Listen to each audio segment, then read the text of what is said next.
Oh, it feels so good to be back. The FIBA 3x3 Asia Cup returns to Singapore for the third straight year as the Lion City will again host the 7th edition of Asia's biggest 3x3 event. It's all coming at you live right here from the OCBC Square at Singapore Sports Hub. Hot and humid, the temperatures today, and we expect the action to be just the same day one with the qualifying draw getting underway. Smiles on everybody's faces. The Republic of Korea there. We'll see them in action.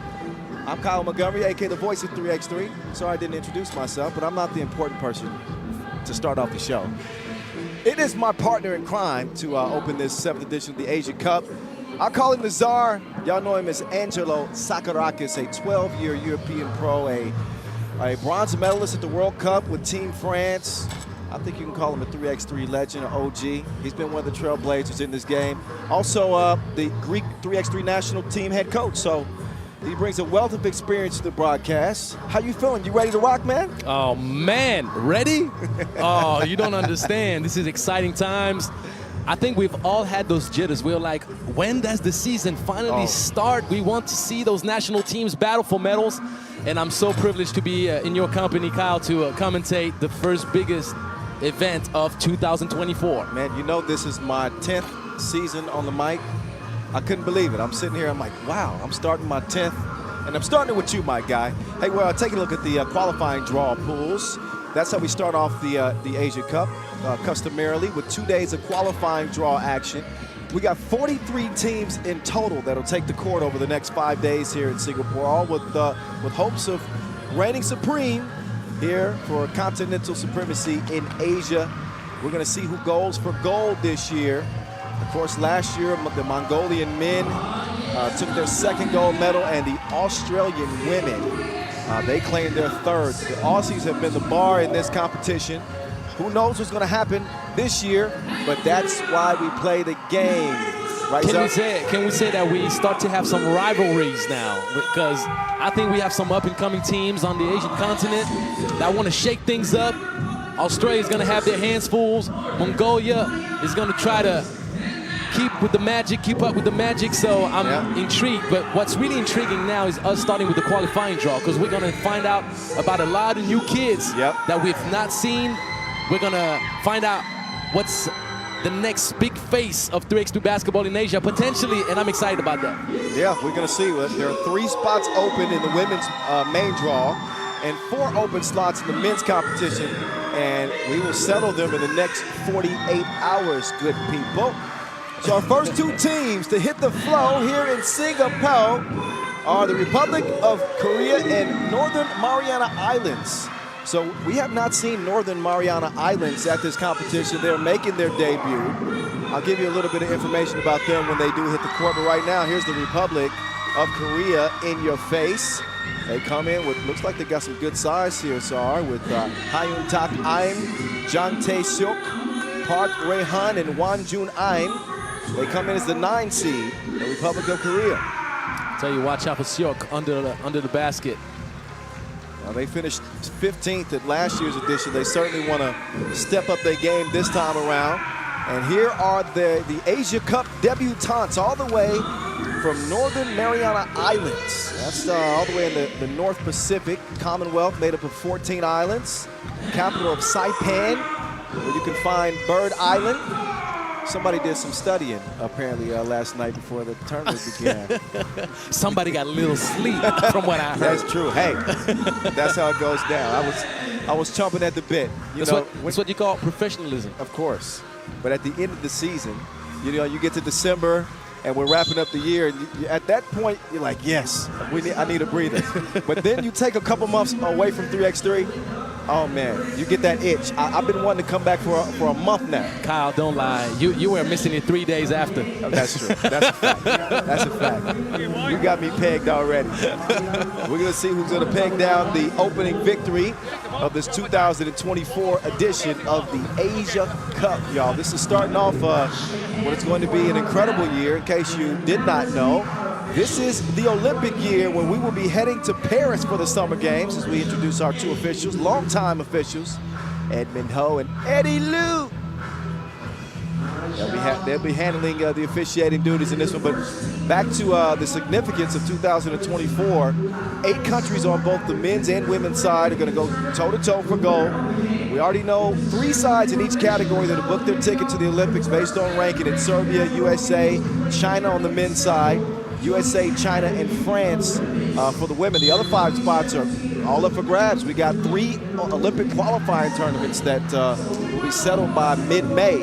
Right. And then our field of 2024 Olympic teams will be set and ready for Paris. Man, you can already identify a few dark horses in this race for the last spots, but I'm curious to see who's going to come and challenge the European powerhouses coming out of the Asian side. Yeah, we're going to see a couple of countries that compete here at the Asia Cup that will have opportunities to compete at the OQTs. I believe Mongolia is going to play in all 3 editions of the of our Universality Olympic qualifying tournament and the Debrecen OQT as well.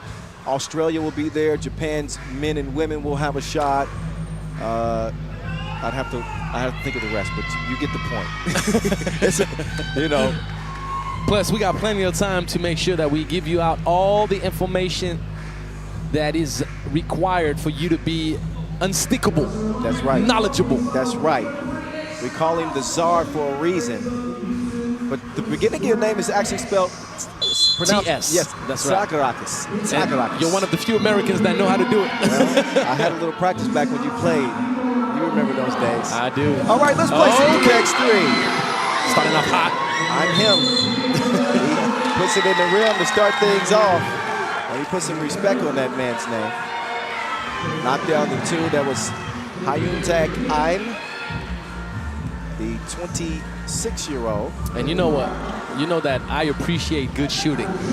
Oh, yeah. Well, you won 3 shootout medals, didn't you? Yeah, 2 golds. 2 golds. And I'm telling you, Korea, they knew I was coming out. They wanted to please me to start up the competition. They knew. Park Ray-hun. He's giving it some string music. Ranked number 4 out of the Republic of Korea, and the Republic of Korea lead this thing 4-zip out of the gates. And hard to be too tough on Northern Mariana Islands, seeing as though this is their debut to this prestigious event. And I'm not sure how much 3x3 they played out there. Well, you got to start somewhere, Kyle. That's true. And the most important thing is to get those jitters out. The first game, especially in such a on a big stage, big competition, you're going to find out a lot about yourself and a lot about what this game is about. Well, and the Republic of Korea have been building a good 3x3 program. While they haven't medaled at the Asia Cup, I saw them in 2022 here in Singapore. They finished 7th. So, I mean, they got some players, and obviously you can see them running a set here. Seok is going to take advantage. He doesn't make it count at the rim. But you can see they know what they're doing, and they get right into their action. I completely agree, Kyle. The main thing is also continuity with the work. You keep the same people around. You build with the Nations League, the youth section, and those guys then not only build culture, but they're a true understanding of how to play the game. Plus, it's easy to scout what the best teams do in the world now. You go on YouTube, you follow all of our broadcasts. As a matter of fact, you better subscribe. But just saying. But let them know. It is very true. Like you see, they understand, they collaborate, and that's what sets them apart in the beginning of this game. Korea shares the wealth, the ball moves, they set screens, they dive, they fake things out, and they're also looking to shoot. And we know in 3x3 that's one of the main weapons. Yep, nice combination. You see, I'm getting downhill, drawing the foul at the rim. He's already knocked one down from long range as a part of the Republic of Korea's early effort to jump out to this 4-0 lead, make that 5-0 as he connects at the strike. Let's see if Northern Mariana Islands can get that first block. Oh, see what happened was that one's a missed opportunity. Still working through the jitters. But the one thing that you saw is that Park pressured the ball, did not allow for Mariana to escape and clear the zone easily. Entry pass. Good kick out pass. Post office out to the burbs. Back iron. Long rebound, stays with the Republic of Korea. They swing it right, two-piece. Oh my! No biscuit. What's going on, Kyle? Killer combo. Well, third dagger already. they're making it rain. The humidity's about to go up a level. 7-zip. Great extra pass. That one is a rare miss, but the rebound is going to stay with the Republic of Korea. Another look, right wing. No, sir. Tipped over. Silk. Up and in. Kiss off the glass. That's a very smart foul. As a reminder, you don't send your opponent to the free throw line until the 7th team foul, so you don't want to give them any kind of opportunity to build confidence or find a groove. So if there's an open lane, you foul them, especially that early. This is the first team foul for Korea. I think they tried to give one away right there, but was able to knock the ball loose. Plus, you're allowed to play through contact in 3x3. NMI. Good hands. And give it up to the crib, and the whistle is called on the baseline. And sharing is caring. We see everybody with the Republic of Korea is getting an opportunity to contribute inside, outside, on the drive. This team is trying to eye a spot in the main draw. Again, the winner of this qualifying draw B group joins main draw Pool B with Mongolia and Thailand. We also see Indonesia and Sri Lanka playing in this group. And what you're looking for is to be able to keep up with the good work, if I can say it that way. They went 7th last year. Korea wants to make sure they go back to the quarterfinals and try to better that score, better that performance. Well, they got as good a shot as anybody. The first 2 days are, forgive the way I say this, but it's about trimming the fat. You know, not everybody's going to make it to the main draw, but if you make it to the main draw, you better believe that you're going to earn it over 2 days of hot competition. To start things off, again, it's Angelo Stragarakis and Kyle Montgomery. The legend, the legend. Voice and the czar, rocking with you from here in Singapore. Oh, Sil. Once again. I'm him. He's him, but you know what I mean. But what I really like about Korea, they respect their opponent. They know that they have the physical advantage, they got the experience, but they want to make sure they get the job done as quick as they possibly can. Santos is going to airmail that one as we are under the 7-minute mark. Time for a TV timeout. Qualifying draw game number 1 as we kick off 2024 here in Singapore. Fitting to start the year here in Singapore. It's one of my favorite places, but a lot of people don't know that 3x3 got its first big international break at the Youth Olympic Games in 2010, right here in Singapore, and everything is coming full circle. Here we are, heading to our second Olympics. I love it. 3x3 being on the Olympic calendar, so I love it. It's good vibes. It's good vibes in Singapore. But Jeff, great basketball culture on the continent, and to be able to go back where everything started in an Olympic year has a lot of beauty. No doubt about it. There's a reason that this is the 3rd time that we are here in Singapore of 7 editions. One thing that we can talk about with the qualifying draw is that it gives opportunity for teams that qualify to have better rhythm than the teams that start up straight up in the main draw. You know what? I have that conversation every year, and there's different schools of thought when it comes to that. Some coaches and some players would prefer to have the 2 days off so that they're fresh. But some players, some coaches say, no, we actually would prefer to, get our feet wet, get the adrenaline going, take some bumps and bruises and get your rhythm. You tune up. Yep, and you get tuned up. So a couple of different schools of thought. I think after playing in this heat for 2 days, I think I'd rather have the. Yeah. I'd rather have. There you go, first bucket. Floaties. Is that number 1? Yeah, on the Mariana Islands. That is an historic bucket. It is historic. It's Douglas Schmidt. First ever. Here's Schmidt back at it. He looked at the cut from long distance. Uh-oh. Teach me how to Dougie. Teach me how to. Oh. Miscommunication could have been paid in full, but Korea is a bit lucky on that one. Oh, they are. Well, Northern Mariana Islands are. There you go. There you go. You got to appreciate the seal. Won Yun. initiated the play with the screen, and he kept the defender in his back, gave him no chance. Look at this defense. He didn't even read that man as right. Shoots the 2. Should have taken it right away. Oh, my. A delectable dish. He knew I was about to tell him. He knew.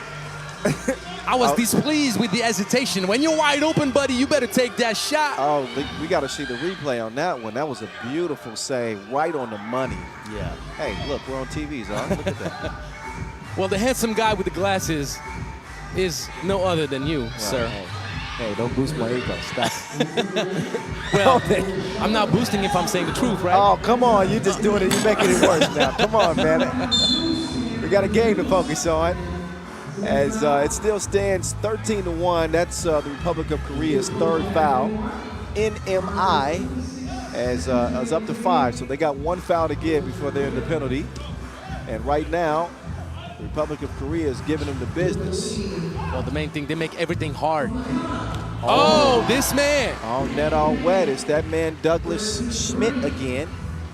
Responsible for all 3 points for Mariana Islands. Offensive foul there. And to make sure that I'm precise, for Northern Mariana Islands. Yeah.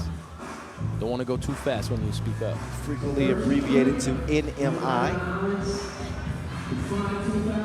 But I had never heard of it. I'd never heard of it before the tournament. I got to be honest. Oh, well. That's why I did some research on it. Trust me, I was in the same position, but that's what I love about those competitions. You discover talent everywhere, even in unsuspected places. 3x3 is touching all corners of the globe. Oh, unlucky. In and out. NMI, they got a lot of work to do if they want to make a game of this, and it's got to start at the defensive end. Okay, getting a little pesky down there underneath the bucket. I ain't mad at that. Preston Bassa. But you can tell, Kyle, they're starting to feel a bit more comfortable. They got smacked early on, but now maybe Korea felt, okay, the game is easy, so they are letting down the defensive pressure a little bit. Well, let's not forget it is still a 10-point game. It is. No, but I get what you mean. They found more consistency. You can see they aren't nearly as nervous now as they were to start the game. That was a unique pass attempt. What was that? Well, Ryan Park having it a bit too easy. Yeah. He's not cleaning up those details the way he's supposed to right now. I'm not mad at him, I understand, but... Active hands, though. Yes.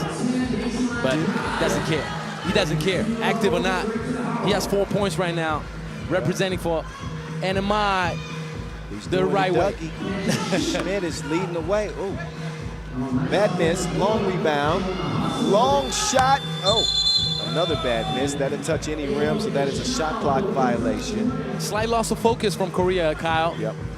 And that's the trap. You don't want to have it too easy to the point where you're like, well, maybe we can kind of take our foot off the gas pedal. Never do that. And that could have been an and 1. Splash. You got to respect your opponent just like that. 7-point game. Now both teams bringing the waterworks. 15-6 after they trade deuces.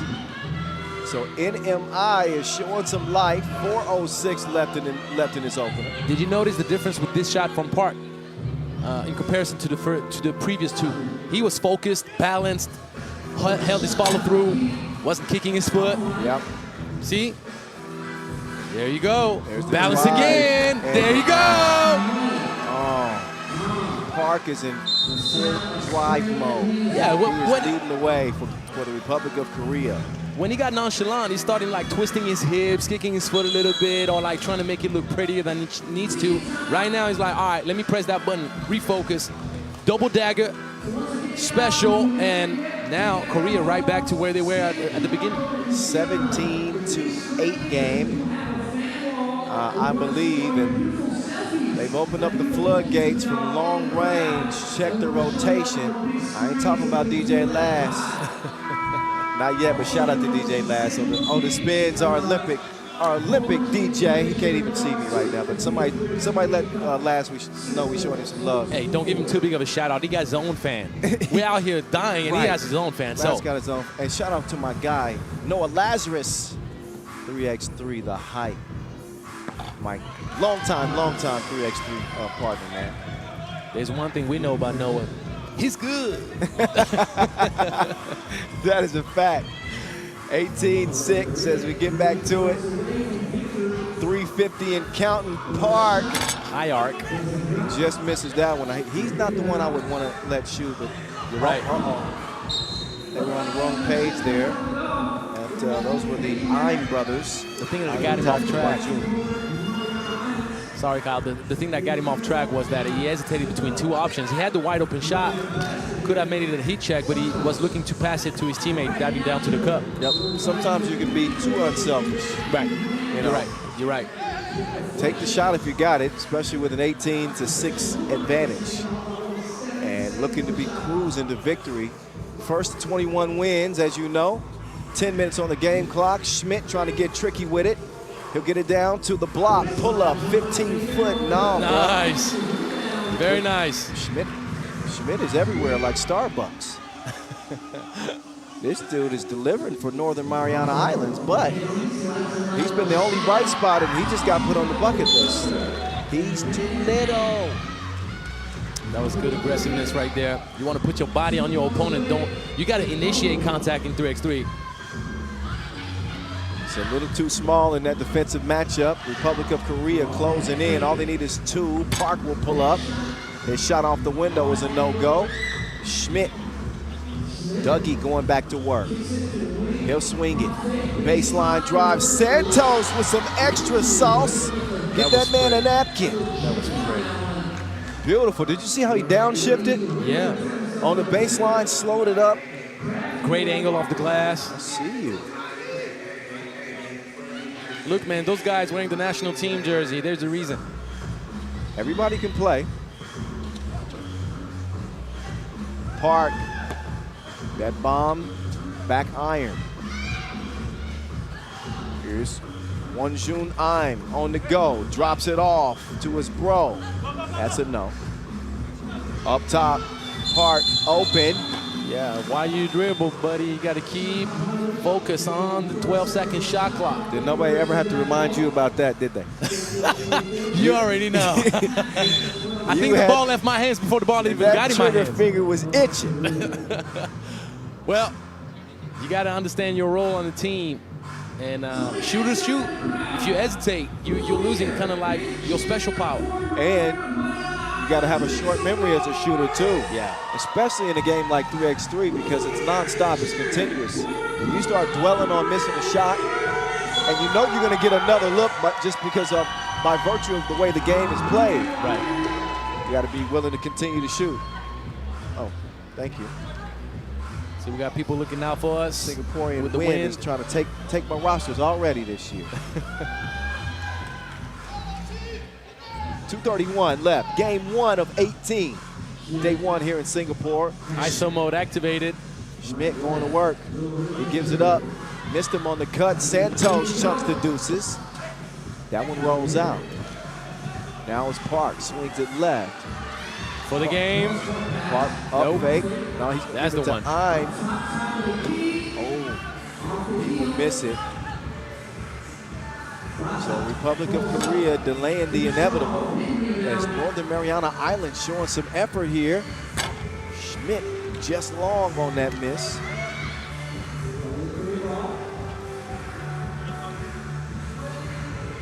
Well, Joan gives it up.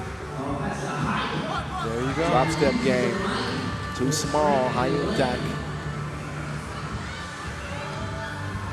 1:40 to go and one more bucket. The name of the game is 21. There's a foul on the drive, and that is number 7 on Northern Mariana Islands. It very likely is about to be put on ice here at the stripe. Strong start for the Republic of Korea. And Northern Mariana Islands, after a slow start, did show some flashes there, but this game is a wrap. Saran, leftovers, done. 13-point victory for the Republic of Korea to open our action here in Singapore. And we'll see both of these teams back in action in qualifying draw B play. But a commanding victory to start things off for the Republic of Korea.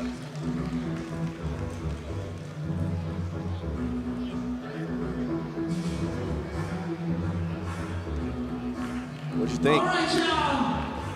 Well, I'm curious to see how Northern Mariana Islands are going to behave in that second game. As you know, in the qualifying draw, a win is putting like 5-6 toes in the next round already. And the loss is 5-6 toes out. That's so a fact. Well, they got Sri Lanka much later today, about 6:30 local time, so they'll have some time to think about it. And we'll give you some time to check out the highlights as we get set up for qualifying draw, B-action game number 2. Still on the men's side, Indonesia and Sri Lanka on deck. Stick and stay. 3x3 is on the way.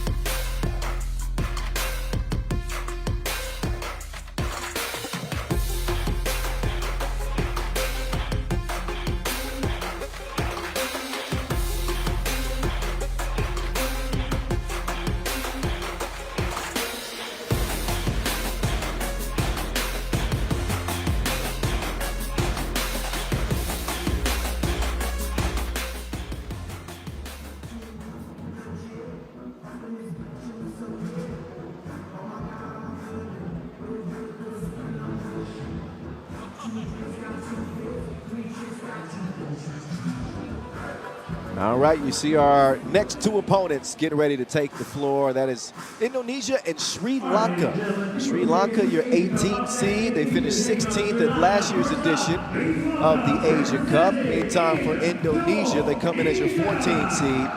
Finished 17th in the last 2 editions of the Asia Cup. But made a nice run back in 2019 where they finished 10th. And out they come with a revamped roster. Here in 2024, they'll come out with Jason Karnaiwan, Shaldi Modal, and somebody known simply as Junior. I hope that's right. well, that's what we got. JR. Okay. I probably should. Okay. Seringe Kane, Eric Jr., Mohammed Shaldi, and Jason Karnaiwan.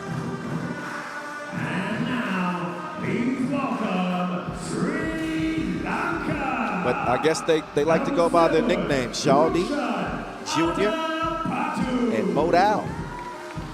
18 years old is Modal. No player on Team Indonesia is over 25, so they are a bunch of young guns. Meantime, a little bit more seasoning on Sri Lanka as they come out looking like the Seattle Seahawks. I like the colors. I like the reference. It looks good, right? It does. Oh, there's my guy I was telling you about. That's Pawan Gamaj. Just wait and see. He's a walking highlight. Sorry, I'm telling you. Number 2. He's going to be tough to hold. They also feature Dasun Nilantha, Raksan Antapatu, and Simran Yogananthan. Don't worry, the name's going to get better by day 3, y'all. Just, hey, I've had 3 months off. All right? We got to work through this. Kyle, we'll do it together. Of course we will. Thank you. I appreciate the help. As everybody gets set up, we start 3x3 with a coin flip. That's just for all you people who are new to the game. I know that some of you may not know. Played on the half court, no coaches, 12-second shot clocks. 3 players on the court at one time, and the score goes by 2s and 1s to 21. They know it very well. Devin Ho, Vanessa Devlin, all the way from down under. There's Vanessa. I can't remember if she's from Melbourne.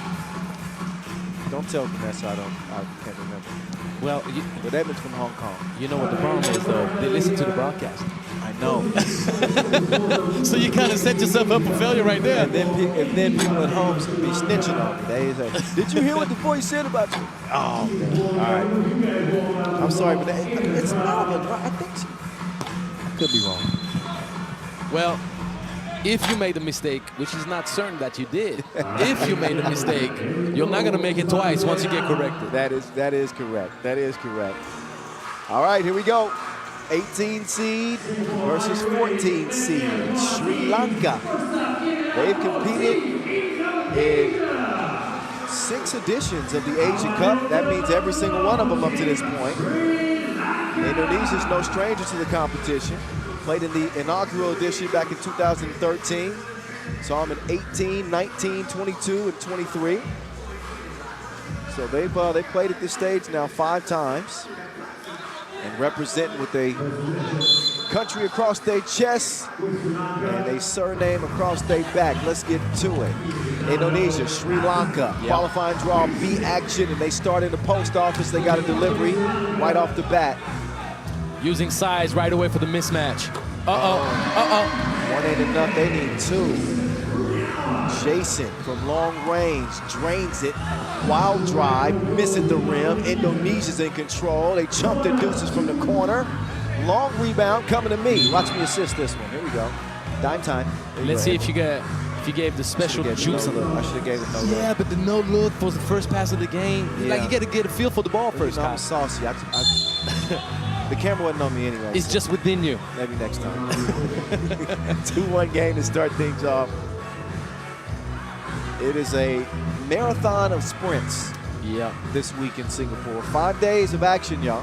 So buckle up. Yeah, different mismatch that time. Long arms, able to poke it away. Yeah, Modu said, look, you got it going against my shorter teammate. Ain't gonna be happening against me like that. Modu said, no, dude.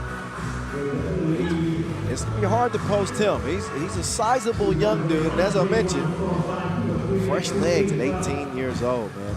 You remember what that was like? You remember what that was like, right? I do. That youthful energy. I'm old now. I just turned 40. Well, I'm about to. By the way, happy belated birthday, Sir Montgomery, a week ago, ladies and gentlemen. So you better get in the comment section and show my man some love. Big 4-0, you know. But I'm young at heart. I feel good, man. Thank you. Birdman Jr. Tough take. Strong Flies finish. to the rim. Scores. Oh, faker.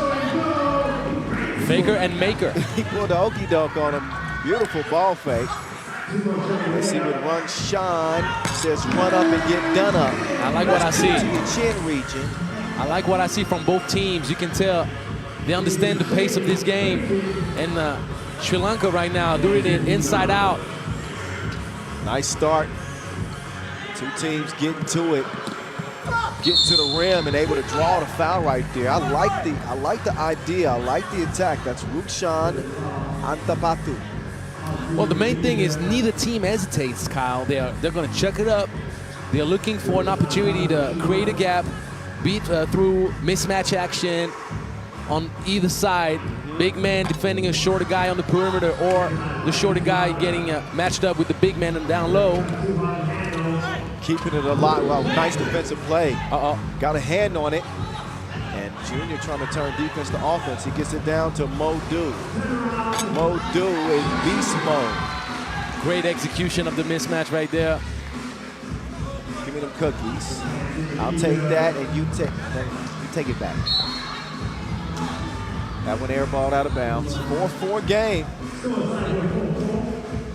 An electric start in the first 2 minutes of our second qualifying draw game here at day 1. It's the voice of the Czar rocking with you on the mic. Meantime on the baseline, nice reverse converted. Coming from Dasun Nilanta. Anytime Dasun is matched up with the shorter defender, he's just going to work. So they can't afford to let Modu off the court too long, Kyle. They got to keep the big man matched up. Yeah, but with Dasun. Dasun's got that quickness. Oh my goodness. That was deeper than psychoanalysis. You see the distance on that shot from the right wing to make it 7-4. Shout out to Rachel Rodney here. Thank you, Rachel. She just hooked us up with a beverage that me and Angelo have been needing. Are you a big coffee guy? I've become a big coffee guy since I've spent a lot more time in Europe. And I've been converted, man. Oh, you're one of those. I've been converted. Ooh, man. Speaking of converting. Talking about converting. Right. Roxon. They're aggressive, but I like the skill set, Kyle. It's clean. I don't like that shot, number one, because he was about a foot inside the two-point arc. Might as well make it count. Step back. He had enough space. Anyway, miss is a miss. Doesn't matter. And there's a dynamic duo for Sri Lanka going on right now. Dasun and Rukshan making sure they set their team up for success at this moment. And he heard me talk about it. We connected Bluetooth. Buckets. I like that. 9-4. Good two-man game. Oh, that's beautiful. Give and go. Nice action again. Impressive play from both of these teams. Well, the game is fun. Yes. The game is fun, for sure. It leaves room for a pleasant surprise. Like we were talking about, some of the uncertainty coming into this edition of the Asia Cup. We know the powers, but we got some new injuries. We got some countries who haven't exactly fared well in years past. Right. And, who knows? The stage is set for new stars to be born every year. I agree with you. And the main thing is this. When you hear Sri Lanka, you're not thinking basketball. Well, you better start shifting your mindset because basketball in Sri Lanka is more than alive. You're seeing talent. I like the polished skill set from those players that we're having on display at this moment. And Sri Lanka starting up hot in favorable position at this moment, playing the game the right way. 2-possession lead for Sri Lanka. Sean getting to his spot. It's a great shot. Man, that's his hot spot. Sometimes you just got to keep the game simple, Kyle. If you got size on somebody, pull up, dribble right on top of it. You know what I like? Oh, take that mess back. Wrong order. Well, blocking the shot doesn't mean anything if you get scored on right after. That's true. Active hands here, and Sri Lanka will come away with it. Uh-oh. See, the game goes so fast you couldn't even finish your thought. gotta be more careful with the rock than that. You don't be dribbling in front of guys' face. Cross. Oh! Swatted out of bounds. Great timing defensively. He got that go-go gadget land. He was not. Yeah, that was an elbow extension. But great job staying sound defensively after that beautiful spin move. Very true. And swatting that one out of bounds. That was. Use that on the defensive play. Our roster's off. Number one, Indonesia. We'll figure it out. Good hustle, though, after the turnover, Kyle. Shaldi. Junior. No. Great take. Using his body to shield himself, get the angle, and got the bucket to go. Good look. Oh, dude, for two. Big man showing he has a nice touch. 8-11, that's the versatility you like to see. Almost fell down though. He got good hip strength. Did he? Yeah, he did. Man, I missed that. I didn't have the right angle. Shaldi with the ball fake.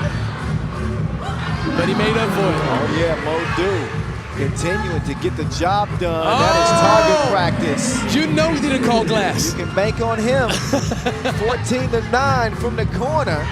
Modu chunks the deuces. That stroke was broke. 14-9. Oh, it's a shootout. And it's too long. Rukshan, that is definitely a foul. Shaldi got too aggressive. As official Edmund Ho blows the whistle, and that will put Rukshan on the line. Lot to like so far through 5 minutes of this 10-minute sprint. Yeah, very pleasant game. You know what I always say about the glass, Kyle, right? What's that? In times of need, call upon your best friend. He always answers the call. He always does. That's true. There's a whistle underneath. Yeah, don't be afraid to use that window now. For sure. That's a lost art in basketball in general. Also the mid-range game. We've seen a couple of nice pull-ups, and yeah. I like to see the return of that. Well, the thing is, we never really lost it because the purists and the real killers, they use it either way. That's a fact. In any game, on any stage, all you want is to put that ball in the basket, and you'll do it any way available to you based on what the defense gives you. So, mid-range, long range, close to the basket, you don't care. You just do it. And in a game like 3x3, you gotta affect every level. You see? I told you. He He got a banking account here in Singapore. He must have some money. Oh, dude. Usher style. You don't have to call. He's just there. Mo, dude, that's his what? That's the second. Two. That's the second two for sure. 14-12. Junior. Over to Jason. And that's a big bucket because he brings Indonesia within 2, Kyle. Jason driving, missing. Here's Pawan. Pawan with the quickness, got his cookies took. Jason swinging the Wilson over. Modu wants to give it up to Junior. Around the corner comes Junior. Junior. Big bucket. Big bucket. Little kiss off the glass. It's a 1-point game. They're getting me excited already. Angelo, it's a 1-point game. Look, Sean. Keep up if you can. The response. Oh, Modu. Modu. Couldn't get another 2 to go. Pawan with the quick. Oh, he's out of there. Yes. I like the way Sri Lanka attacks that game, man. With the quickness. Yes, they go in the gaps. They're all aggressive. This is Pawan. That's the only thing that he struggles with is what are you doing, buddy? What are you doing, buddy? You can't. On the floor? Man, you can't spoil dessert that way. You're like right under the basket by yourself. He fed you on the fast break. You like that one, guy, right? Yeah. I use it all the time. Oh, man. Yeah, he definitely spoiled dessert that way. Yeah, it was a bunny wide open. I use also dropping the wedding cake. What's that with reference It's to like what? you're right there about to drop the wedding cake on the table and you just mess it all up. Okay, all right. Straight out the Czar catalog. Yep. I'm still in that one. I'm gonna write a couple of them down. Man, I give it to you. I give it to you. You can even take the copyright. I don't care. 16-13, 3:29. Qualifying draw B. Game number 2. It's a great game. I love what I'm seeing from both teams. Indonesia is resilient, but Sri Lanka is just a little bit more efficient. The sun is rising up. Get it? The sun? You gotta be quick. You gotta be quick. Just like the game. Just like the game. 17-13. Get that back. Turnover, costly turnover. That was sound defense. Took the contact. He was in the half circle though, so he was not going to get an offensive foul call. Yep.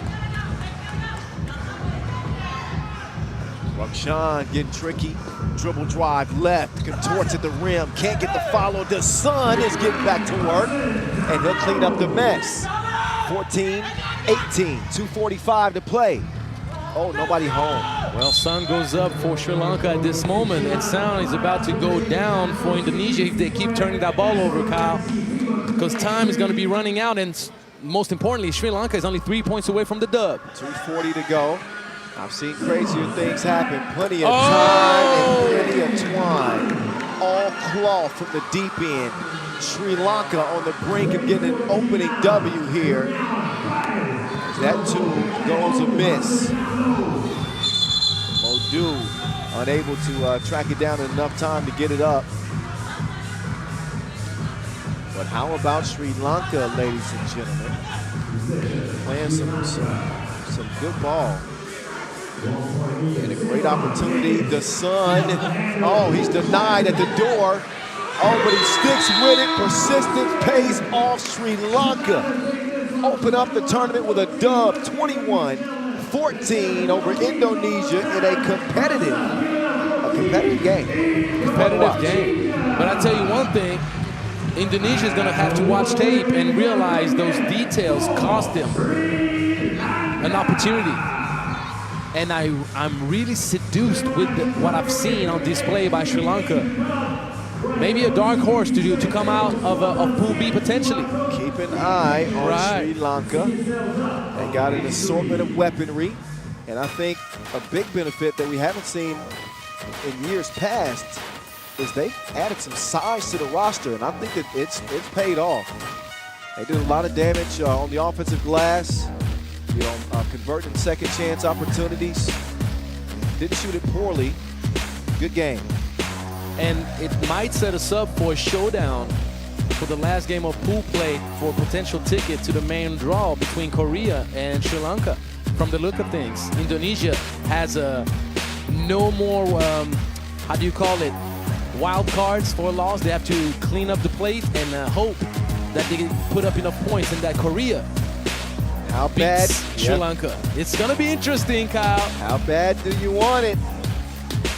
It's a battle for continental supremacy.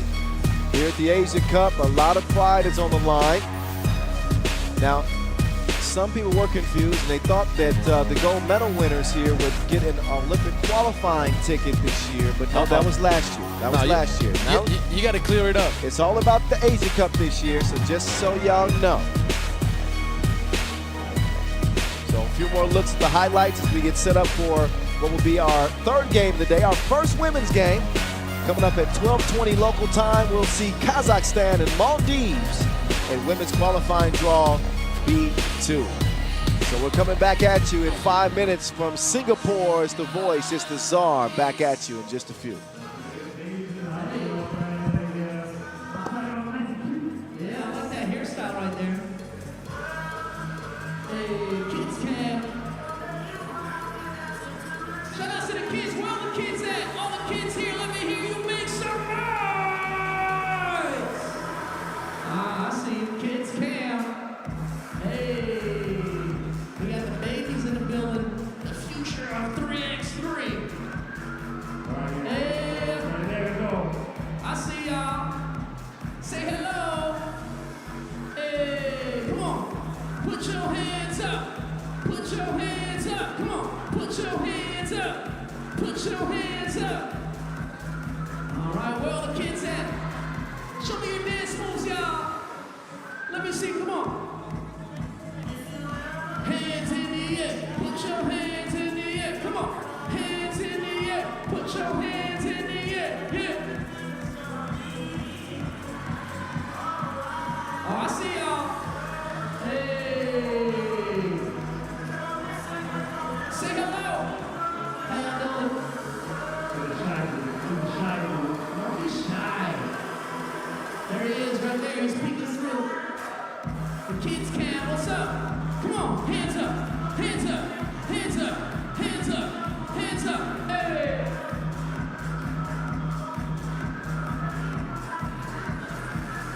Shout out to all the kids.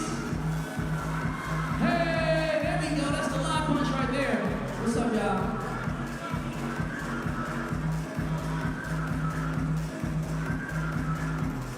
All right, we got a bunch of different cans for all of y'all. But shout out to all of y'all who gave us y'all great energy for that kids camp.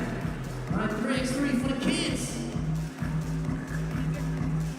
Once again, shout out to DJ Last, taking the last on the ones and twos, y'all.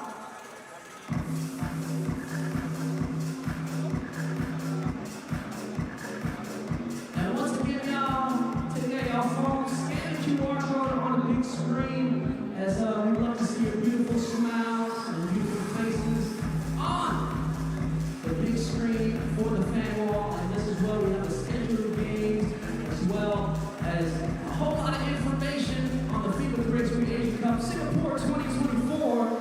And we are going to have games as well with all y'all in the audience too, so stay tuned for that.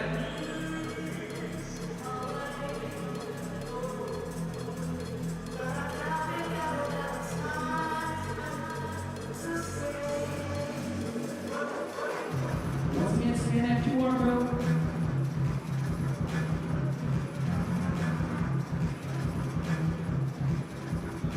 Also want to give a big shout out to Princess Elizabeth Primary School. How y'all doing? Hey.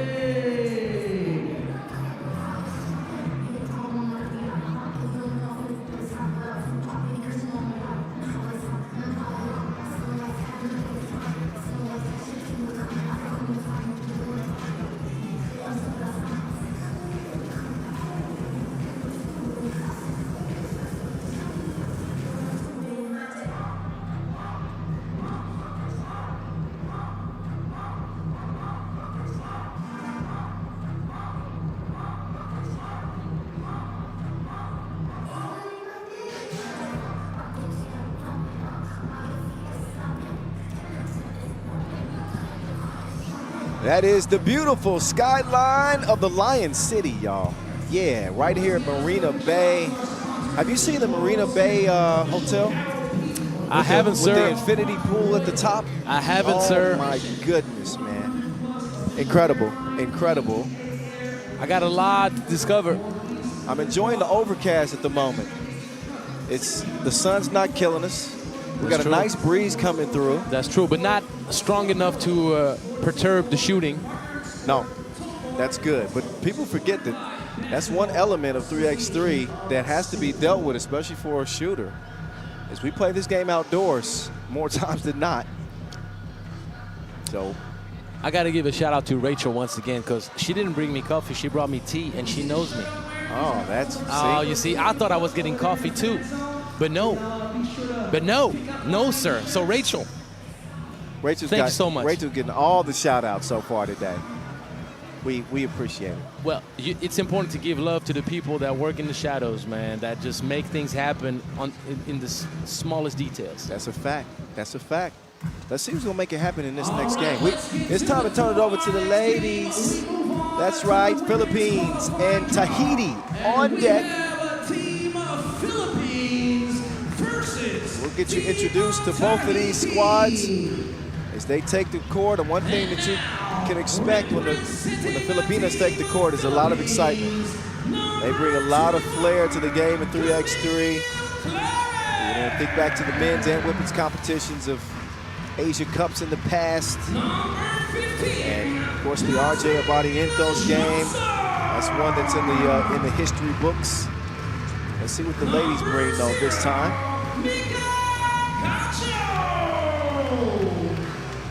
Philippines coming out in the all white. Looking nice and clean. I always got a soft spot for the Philippines, man. My first professional experience as a 3x3 player, like professional player, was with the Filipino team, Pasig Chooks, when Chooks to Go first got involved in 3x3. So shout out Chooks to Go, our global partners, by the way. Exactly. So obviously a huge hand that they've lent the game of 3x3 and continue to grow things in the Philippines. As for Tahiti, haven't seen much of them at the Asia Cup. Certainly haven't seen much success. And big question mark as to what kind of squad they're going to field this year. But a great opportunity for the Philippines, who are the more experienced of the two, to potentially start off with a dub. I'm not counting anybody out now. I ain't counting them out, Angelo. I'm just saying. Well, you're pragmatic. You got to prove. At the end of the day, when you don't have a track record of winning and you're on the up and coming, or you're building, all these different teams have different growing pains. Sure. So Philippines, Camille Claren. And you got to think of demography. And the what? The demography, meaning like smaller countries that get involved later, that don't have the same logistical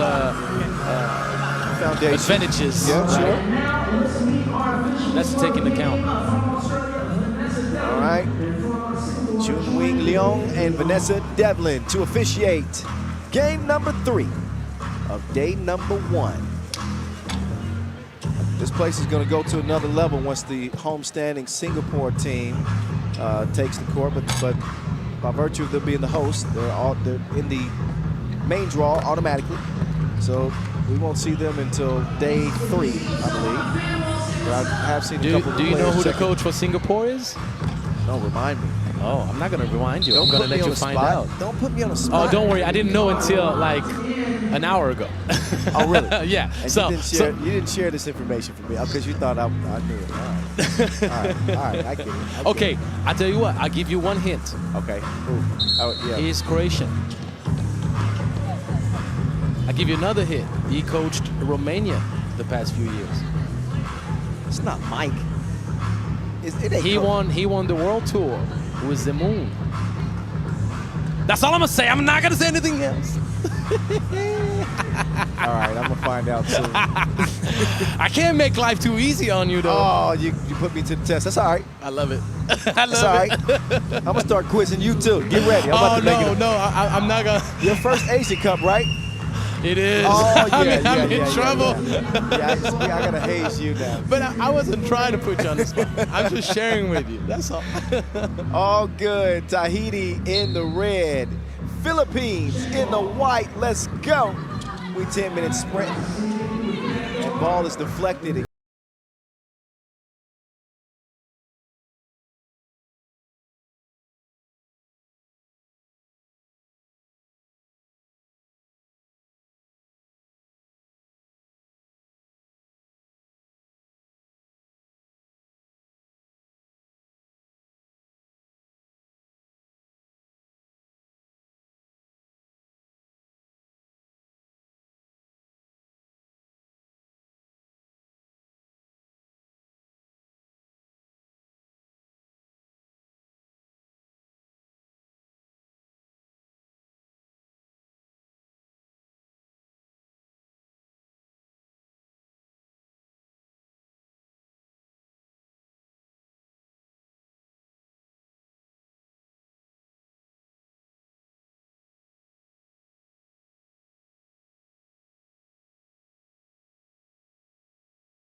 No, it might be the one you said. Rasic?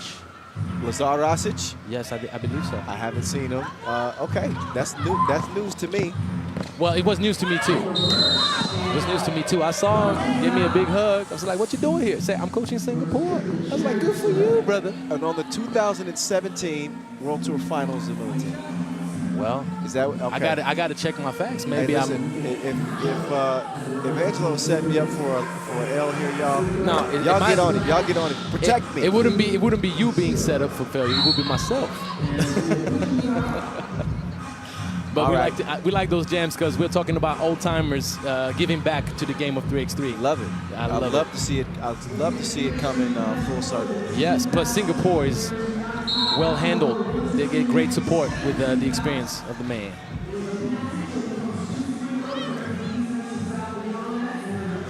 Thanks to our apparel partner, Peak, for the 7th edition of the Asia Cup. Our ball sponsor, Wilson. Our official timekeeper, Maurice Lacroix. As well as Singapore Sports Hub. Park Royale Hotel has been very accommodating so far. 100 plus, also a big sponsor for this event, so big thank you to all of them.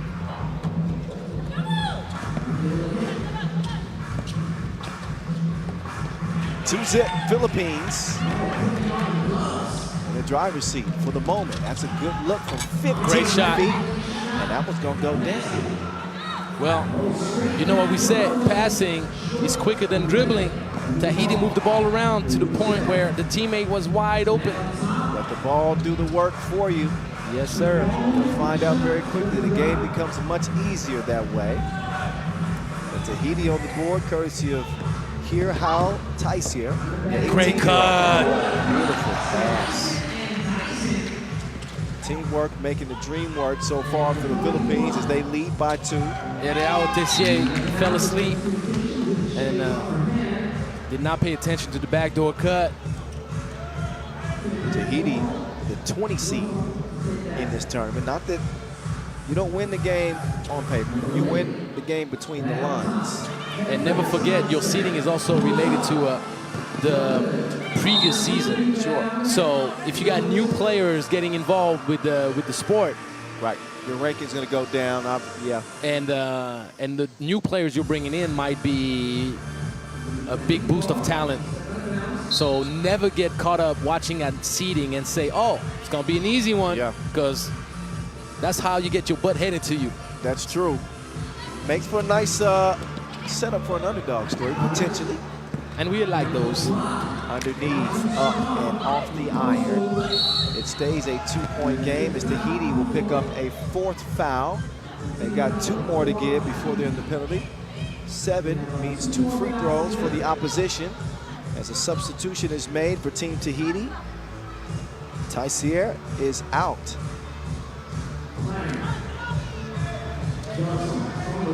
Long ball, too long. Out to Claren. Claren runs into traffic. She's going to earn a whistle and was in the process of the shot. So Camille Claren. And I'm going to drop a little gem for you. You know who's coaching that Filipino team? It's a living legend in the Philippines, Coach Eric Altamirano. And his son is going to be coming too with the boys, Anton Altamirano. And I yeah. know Coach Eric. Where's he at? He's right there on the right-hand side of us. See, he's still here. He was there at the World Cup in 2017 in France. We see you, Coach. Oh, nice shooting, though. Nice shooting. A reminder, no coaching during the games, by the way. That is true. But the coaches rarely get a shout-out. We can yell whatever we want from the stands. I don't know about that. No, we do. We do. We can yell. There just cannot be any kind of eye contact. Well, listen, you can't yell instructions and plays. You're not supposed to. Well, you can cheer. Oh, trust me. You could get in trouble, Angela.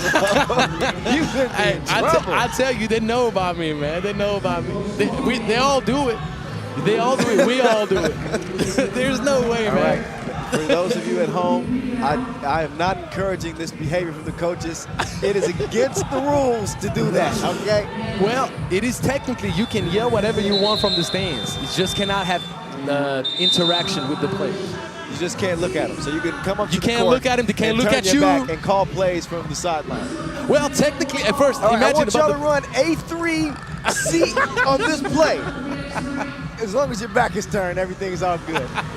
Well, you got to be more subtle than this. Okay, all right. Oh, man. I like the fan wall.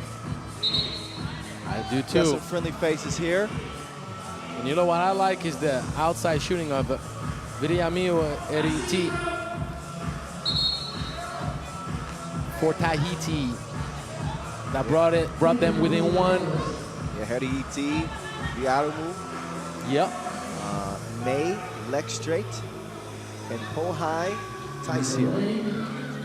Two-lady action. Cross. Good hands, though. Yes. And they needed those hands because she was about to kick the ball out in the corner for a wide open 2. 3-2. A little bit of a slow start here to our ladies competition. Good execution. Got to the spot. Got to convert on the layup. Claren with the cross. Kicks it out, right wing. Drive. This time she got it done. That's the look you want. That's the one she was trying to get early on the right-hand side. Converted. Bingo. No. And stepped on the line. Yeah, a little bit. Rotates a little bit sloppy. Right. Just a little. But we're approaching the midway point here. 5:51 left. It's never easy to start off the tournament. Playing that first game, most of the times, you don't get the best show of the first game. Yeah, there's the jitters, and depending on how experienced the team is, you know, it becomes easier when you've been there and done that, and you know what to expect. Right. But like we talked about earlier, you can't really afford to get off to a slow start in a tournament like this when, you know, those spots in the main draw are at a premium. Again, just 3 available in the women's competition, 4 in the men's competition. So, Pingo, that shot, all iron, too strong. Thought about it, decided to give it up instead after the thievery. The Filipinas with the stolen good, the Gilas looking for a 2 now. Baseline drive, nobody home. Yeah, they got confused defensively. They didn't know really who was supposed to pick up the ball. There's a foul in the baseline. Official Leon with the call there. Shout out to him. He's helped increase my shoe collection. I'll say that. Every time I come to Singapore, he always puts me in the game. So shout out. Well, you're the kind of man that knows somebody that knows somebody. That's all I'm gonna say. I've been around the block a few times. 4-2. Whoa. That touches absolutely nothing. It ain't that windy. Out of bounds it'll go. Tahiti will take over. Can they ignite some offense? That is the question at hand. Down screen leads to a good look. The shot ain't looking so good. And goal gives it back. Clarence out of there. Bounce pass. That's the action that the Philippines want to see. And then the defensive pressure. Tahiti in trouble. Drop step. No. Shot clock violation. You got to be quicker than that. Coach Altamirano yelling, "Move the ball!" on the sideline. You see, I tell you, man, you can give out some instruction. And the truth is, I'm going to give you the secret. We yell like crazy. The players don't even hear us. You can thank DJ Lash for that. And when we have a loud crowd. They don't even hear us, man. And the truth is, it's not that they don't want to, but the intensity of the game and also the pace makes it that you don't even have time to think about anything else than trying to stay alive, trying to stay on your feet. The cardio is insane. Your heart is trying to leave your body. The acid lactic in your legs are making you question whether you want to keep playing or not. And you know, y'all listening to 3x3 veteran, basketball veteran altogether. So we do the job to feel better as coaches on the sideline yelling stuff out, but the truth is they don't even hear anything. Well, that's another interesting dynamic about 3x3 is that you have to be a player coach. Every player on the team has to be a version of a player coach because the coach cannot come down to the huddle with a minute left and organize the team and get everybody focused and tell you where you're supposed to go. There's nobody telling you what to do. No. You got to be both. Man, you're pointing something out that is so crucial. And as a coach, you're trying to mold your players to be autonomous in a way that they're going to think about the game the right way, and they're also going to keep each other accountable on what you've worked on and what needs to happen. And it takes time, and of course, you mentioned experience. You need those players with a lot of mileage where their brain respond even if fatigue is kicking in. And not only that, dynamic of chemistry, because when you get into those heated battles and those games are tight and close, tempers start to flare. You're right. Everybody's not playing at an elite level all the time. Oh, long attempt. Clarence got it there. But that's the separator between good teams and great teams and the best teams. Sure. It comes down to chemistry, even more than athleticism. You think back to some of the Slovenian teams. Oh, for sure. You know, back in the day. And nice. Oh, we got to finish. A lot of contact on the hip, but you got to finish through in 3x3. Yep.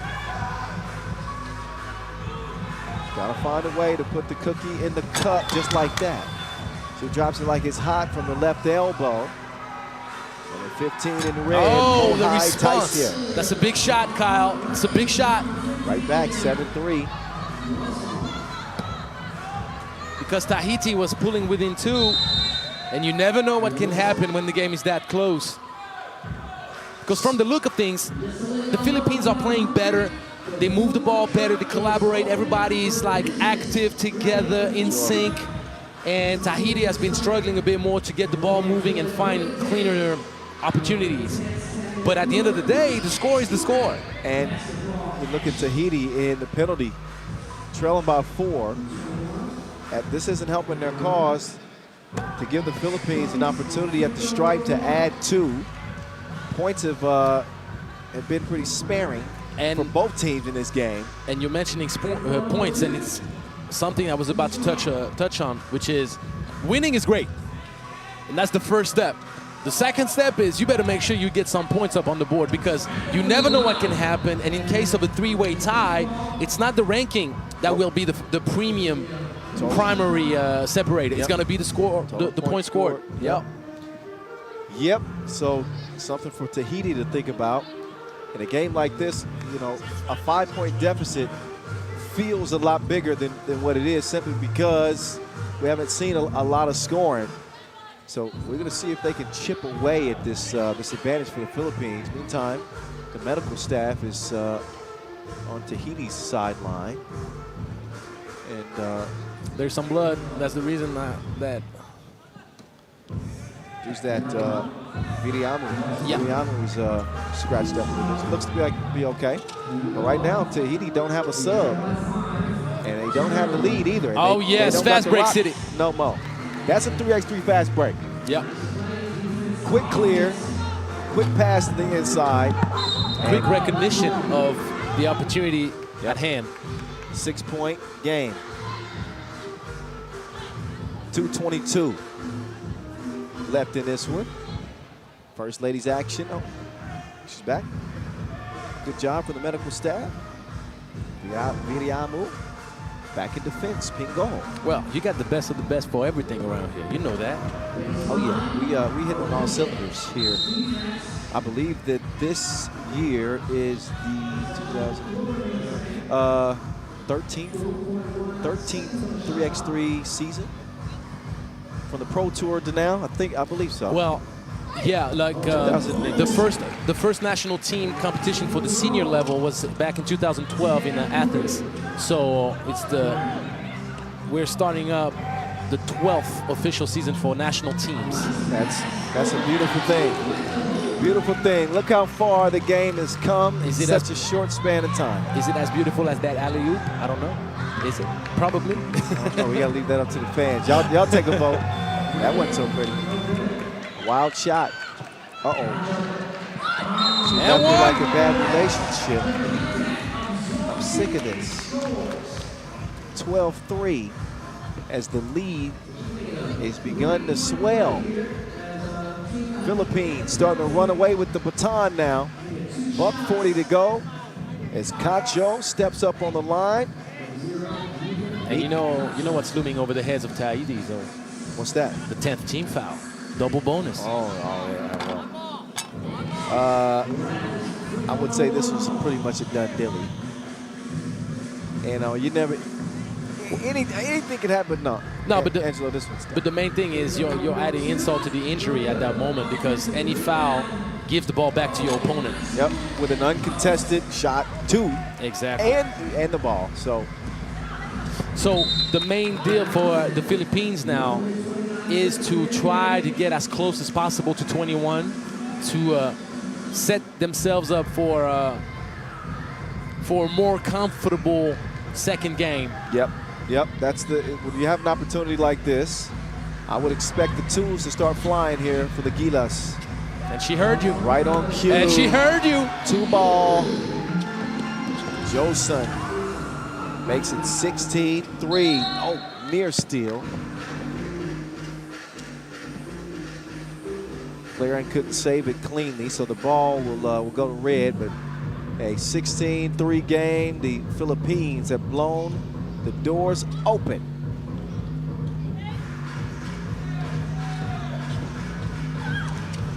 Driving through somewhere over there. I'm sorry.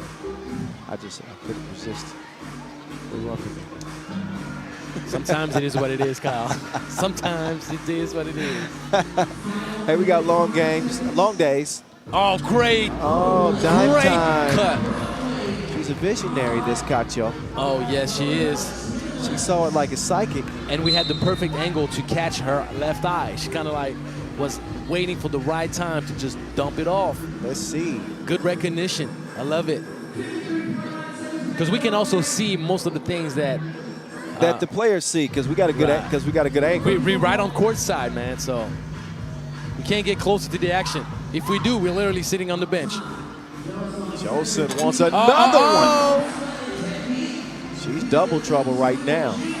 It's 19-3. Finish it up. Why not, Joseon? Not that time. With 34 seconds left, and just like you said, look, they got 19. They get an open look for 2, and they'll get a couple of possessions here with 12-second shot clocks, 25 seconds on the game clock. Joseon, game time! hotter than a cup of joe as she leads the Gilas to victory. Started off slow, but they heated up like an air fryer, quick, and finished things off from 2 range, back to back to back. I think six points for Joseph down the stretch. You're right. You're right. Yeah. But most importantly for the Philippines, it's not really the way it happened. It doesn't matter if they started up slow. It's really getting those 21 points scored. And had they been a bit quicker to get closer to 20, they would have probably tried out for 22 quite a few times. Yeah, that would have been the angle. Right. But time was of the essence. But true. That's the most points that you can score in a regulation 3x3 game is 22 points. Just for those of you who may not know that at home. And obviously in overtime, you score up to 23 points. Yes. Right? Yeah. First to 2 in OT. First to 2, but you can score 3. Yep.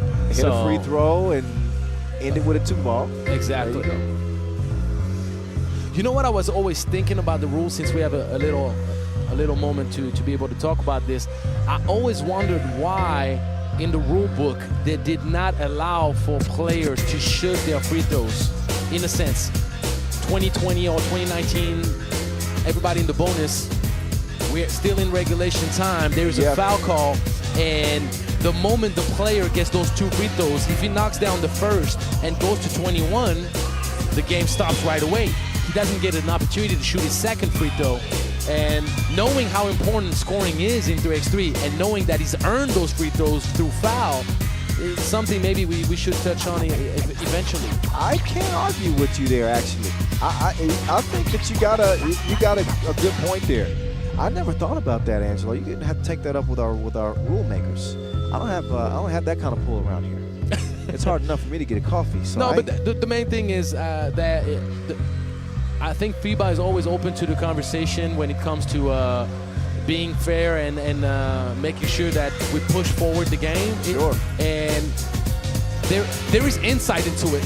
They may choose not to change it, and it's something that I would respect because everybody has the same rules. So at the end of the day, you have to manage the game the way you manage the game. Well, listen, I know some people who know some people, so maybe we can bring that up at some point and see what's up. In the meantime, hey, let's enjoy this.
Coming away, FIBA 3x3 Asian Cup 2024, Singapore Sports Hub, OCBC Square. We got women's action coming in next. Kazakhstan will take on Maldives. Malaysia going to be in action against Macau.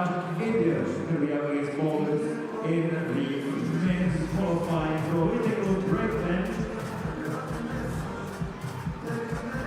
Plenty of action coming your way. We're going to see how you guys feel in the crowd as well. I know the school's out, just so holding innocence. Everybody in the crowd, make a little bit of noise here. And well, let's see how it's feeling.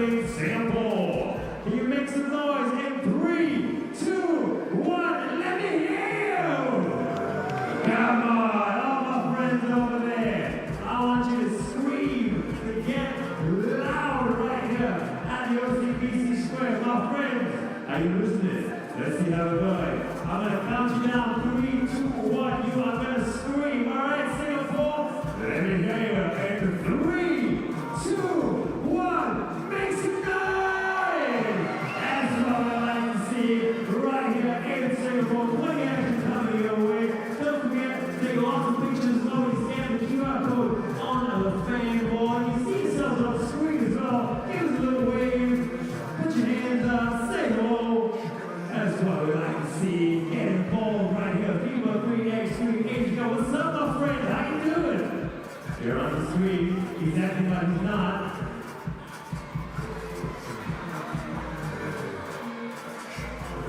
All right, ladies and gentlemen, up next now, women's score, fighting for Kazakhstan against the Maldives. Please get up first for Kazakhstan.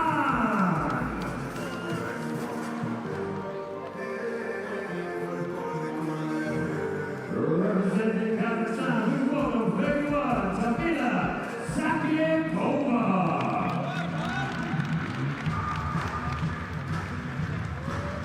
Next up, 55, Zia Abdulashitova. 77, Maria Kapitanova. And number 5, Yilmaz. Kazakhstan against the Maldives. Let's see what we got. Kazakhstan ladies obviously will want to try to start up their competition the best way possible. Starting up with Maldives. All right. Might be the best draw they could get, but you can always be surprised. Qualifying draw B for the ladies. Kazakhstan in the all-white and turquoise trim. Seen them competitive at the Asian Cup for many years. I went to the U18, the World Cup in excuse me, Astana, in Astana, Kazakhstan back in 2016, man. It was a great experience. We got hit with some torrential rains that year. It was interesting. Had some exciting games, the final in particular. So That's to keep you fresh, the rain. You know how it is. yes, that's it. An early shower after a sweaty day. Maldives now on the floor, looking ready to go. Aizhat and Ashad, Fatima Rashima, Fatima Atif, and Zuha Ali representing Team Maldives. That's somewhere I've never been. I want to put that on my list. Well, it is a beautiful place, let me tell you that. How many times you been? Well, I've been advised to go there because I have friends that have gone vacationing in Maldives, and I saw the pictures. Looks beautiful. All right. I'm planning a little trip. It's just too far for me, man. Hey, I'm Greek, and you know how the Greek feel. The Greek feel, why go anywhere else? We're in Greece. Y'all got the home cooking. We got the home cooking. We got the beautiful beaches with the sand that don't even stick to your legs Oh, after it's don't dry. tease me. I am going to tease you. As a matter of fact, you're officially invited. Oh, thank you, bro. You know, I'm going to have to take you up on that. Yes, sir. I've done a lot of traveling over the years, mostly to our destinations on either tour or international spots, but I got a few more to check off my bucket list. That is a fact. Maldives is one. I've been to Kazakhstan. And we have the shiniest skull in all of 3x3 right here. Robert. Oh, somebody tell. Somebody tell. I tell him myself. I tell him all the time. Shout out.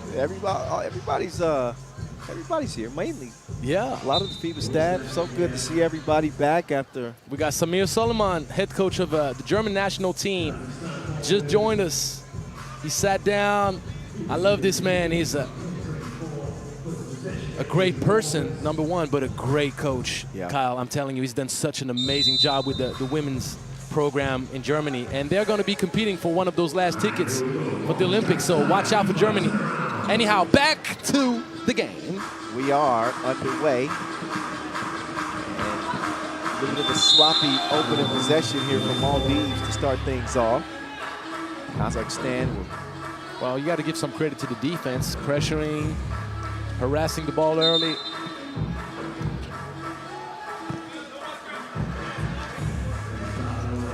Just mentioning some of that history that we've seen from Kazakhstan.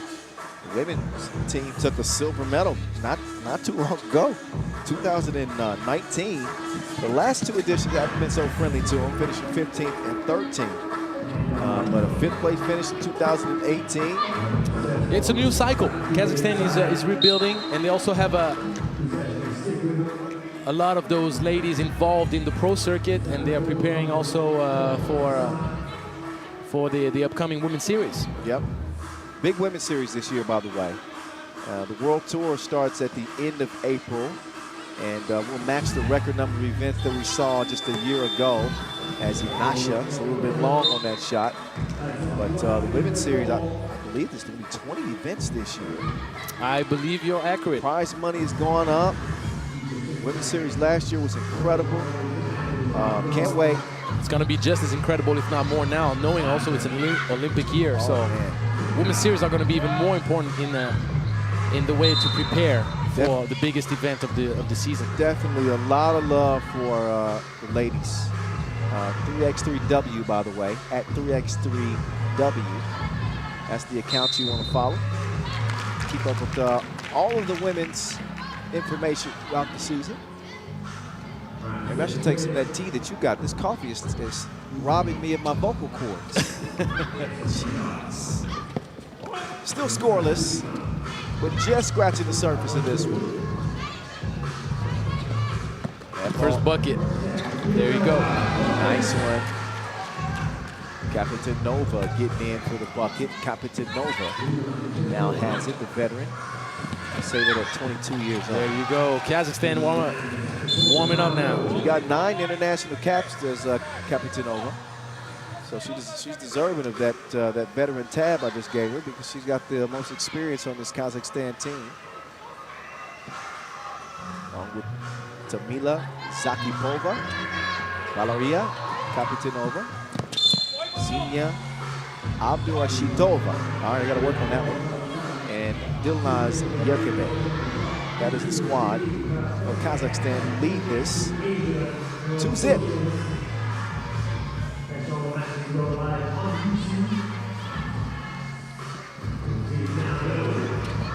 Oh, nice idea on the pass, but it's broken up. Maldives active on the defensive end. Still searching for that offense as the offensive rebound lands in their hands. Nice pass. Count that plus the foul. Rishma gets it to go. Ranked number 3 in Maldives. And now she'll have a chance for a 2-point play as she steps up to the strike. High arc on the free throw. It's back iron. Kazakhstan come away with it. Swung to the cone at 2-ball now. You can tell that Maldives are a bit unexperienced with 3x3 because they didn't match up with the Kazakhstan player roaming around the 2-point lane unguarded. And that usually sets you up for a transition 2. And you get punished in those kind of situations. So most teams don't afford to let anybody roam around freely. Well, I think the 2-point shot is the great equalizer for a team that's trailing, and it's the great decider if you got a team that's shooting it well from beyond that 2-point arc. Last time I checked it, my math may be wrong, but I think you get to 21 quicker with 2s than 1s. You surely do, sir. I might have to double check that, but you surely do. My math is mathing. I think my math is mathing. Anytime Maldives is missing, 3-1, it stays at the moment. Dime time, patient on the interior shot, gets it back, and makes it count that time on the interior. Well, the main thing also, you got to think of the ratio. In 5-on-5, 3 points, 2 points is a 1.5. 2 points, 1 point in 3x3, you double down. So that math thing that you're talking about, yes, it's exactly what it is. Well, we've seen the volume of 2-point shots increase in 3x3. It used to be a more interior-focused game. You think about all the bigs that we had, you know, say back in 2015 when I started, and how the game has evolved since then. Uh-oh. Somebody touching ground. Woman down. She bent the knee. 4-1. And that's not to say that interior play still isn't important. But I tend to see the more versatile teams that can shoot it consistently from beyond the 2-point arc. Those are the teams that generally have more success. But you use the word that to me is the most important, versatile. You have to be balanced. You have to do most likely everything. Yeah, a little bit of everything. Yeah, because the teams that only live and die with the outside shooting or vice versa, with the physical, grindy, close to the basket physical game. They're limited. Yeah. Yeah. You think about, say, Mongolia, speaking of the men's team, and how their game has changed over the years. They've got, you know, a dominant Davasambu, as we see Zakipova get that one to go. But, you know, dominant interior player who's been one of the strongest post players in the league since he's played. They used to play inside out, and there wasn't much shooting for Mongolia. Right. And they were a great defensive team, and that's why they were able to have success. But in the past 3 years, seeing what Mongolia has become, and the Bulls able to step out beyond the arc, and, you know, Inkbot is like a Swiss Army knife and being able to do it all. Now they've gone from a team that would score, say, 15 points per game. Now they're averaging 18.8, right. 19 points a game. That's the difference, but you got to be willing to evolve with the sport. I'll go further with what you just mentioned. I think now that they've built their program to be a real outside threat, and all the teams throughout all categories play the same way. And we see this free throw right here from Inasha for the second point in Maldives. Nice pass, the two-lady action, but you got to finish what you start. Oh, yeah. And going back to Mongolia, they start off trying to kill you with the long daggers, and then when they're in the bonus, when it gets crunch time, they give the ball to the Bull. they take advantage. 6-3 advantage. Meantime, for Kazakhstan, downhill attack. Oh, nice fade. Kapitinova. I was gonna say they better make it, because Xenia Abduristostova was by herself for an hour at the top of the key. She had all day long. That's another good look. Oh, yes. All net, all wet. Yes. From the right wing. That one courtesy of Dilnaz Yerkebe. And the answer. All right now. Rishma. I see you. Kapitinova wants another. That one ricochets off the front iron. She's on the cut. I like your cut, G. I like the pass also. Great recognition. Great off-the-ball movement. Kazakhstan enjoying a 5-point advantage. Looking for some more now. Spoiling dessert, but not this time. Rishma's getting the job done from Maldives. Kapitinova, nice jab step. A little bit too much protein on that. Inasha, not that time. Good hustle to track it down. Inasha will get a second opportunity. Too flat. Yeah. Got to put some arc on that shot, like that. That one also a little strong. That one's going to go out of bounds. Yerkebe, last lady to touch it. Ball given back to Maldives. With 5:07 left, game number 4 of 18. Y'all get comfortable. Kick back, relax. Plenty of 3x3 action coming your way with the Czar and the voice from Singapore. Shout out to David Carlos. He was watching the Gilas earlier. You know, David Carlos is a legend. One of the most memorable dunkers in 3x3 history. What's impressive is his athleticism for his stature. Yeah. He's an explosive ball of muscle. I don't even think that he ain't 6'1". No, he's not. He ain't even 6'1", but that man get up. But that makes it even more impressive, Kyle. 10-6, and impressive start for Kazakhstan, I'd say.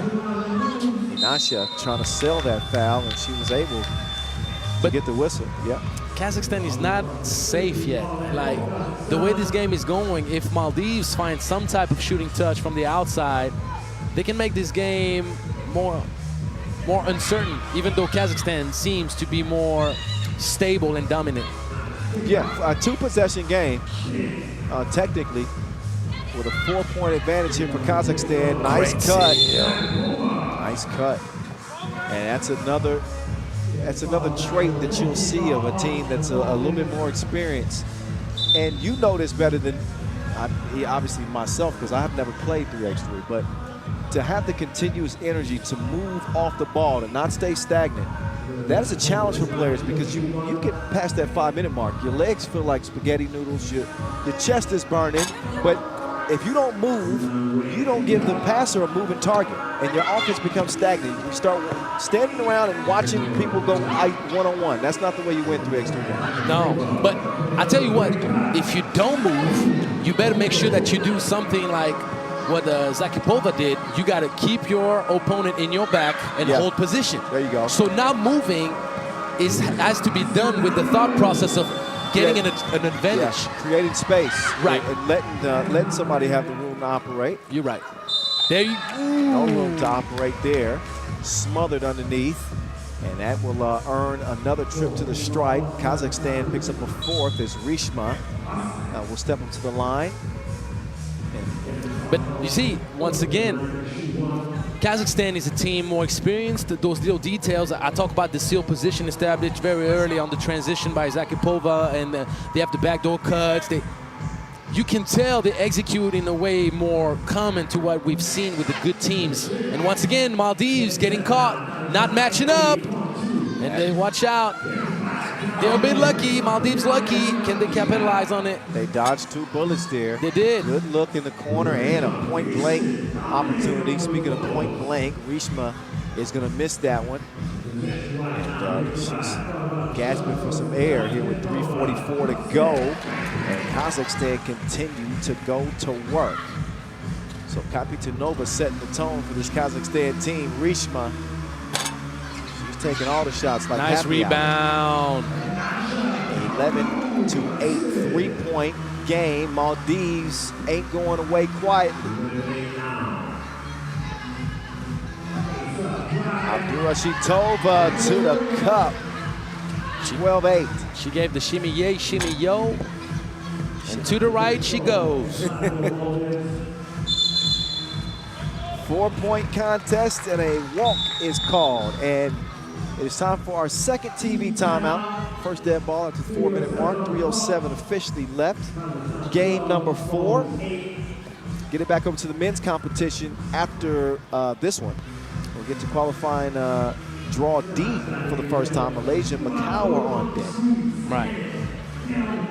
Curious about that game, but going back to Maldives right now, one thing that I pick up from what I've seen so far is that Maldives is still a bit unexperienced with those details that makes so much of a difference. Sure. But let me play devil's advocate here. While they haven't shown that experience, they are only down 4 points at this point in the game. They got a shot. No, for sure. They got a shot. And the main thing, that's really what I was trying to point out, is that they've had opportunities. They've had the looks. They missed a few layups. So did Kazakhstan. Physically, Kazakhstan could establish a much more dominant. There's 3 seconds in the paint, and yes, Edmund saw it. Yep. Kazakhstan is not pressing the right buttons. They're not utilizing the advantages they have in the paint, the size, the movement that they've created. They hold on to the ball too much at times. Yep. Like I said, when I was like, well, they made the layup, good thing, because they had a wide open shot since the beginning of the possession. Yep. And Yurkabai was dribbling on the spot too much. It's simplify it. Sometimes you gotta recognize your advantages and exploit them. I was talking about the importance of being able to shoot, but if you got a 7-inch advantage in the post every single play, then force the defense to make that adjustment so that it's evident that you got to take those shots because everybody crashes in the paint. There you go. And eventually, if you're not getting buckets, you're drawing fouls, and you're going to get chances at 2-point plays from the free throw line anyway because the penalty quick. Exactly. So 12-8. Because Maldives, they got the shots. There you go. That's the action. That is a beautiful sequence there from Kazakhstan. And that's a smart action. Yeah. Quick, decisive. She left her feet, unfortunately. But you got a real advantage with Zakipova doing what she's supposed to do. Establishing position, making it hard on the defense to contain her, and also giving an opportunity for easy buckets. 2:09 left. It has been Kazakhstan in control. Sometimes you just got to keep it simple. That pick and slip working well. They are feasting on the inside. Drop step, Rishma, she's a bucket. She's doing it. She is a multi-purpose player doing it all for Maldives. And doing it well. Within striking distance, but it's going to be too little too late. Yep, time's not on their side. Right, right. But you know what I like about that two-lady action with Zakipova is that she initially started trying to screen from the right-hand side, and she switched up the angle right as she saw that they were kind of reading and preparing to cover the middle, and that set her up to be wide open after this. And you know what happens when you have a dominant post presence that can set good screens and put pressure on the defense going to the cup is... It should open up your shooting from outside. Exactly, sir. Well, you know, I know that. I played a little, well, I wasn't a pro. You don't have to be a pro to understand the game. But I know exactly what you're talking about. But I'm still learning from the Czar. I'm still learning from the Czar. Well, I learned from you when it concerns broadcasting and mastering the craft of media. But if I can share the wealth and the knowledge of the game with you, I feel honored. Well, we compliment each other like ketchup and mustard. And you know I'm Mr. Ketchup. So it's good. Oh, quick drive. Yeah. See him miss a couple of those layups. Abdul Shitova's played a pretty good game. But they got to clean up those point-blank misses going forward. Looks like Kazakhstan is going to be able to hold on here, although with a minute 18 left, and that two ball being such an important aspect of the game, Maldives could potentially make some noise here if they get some looks.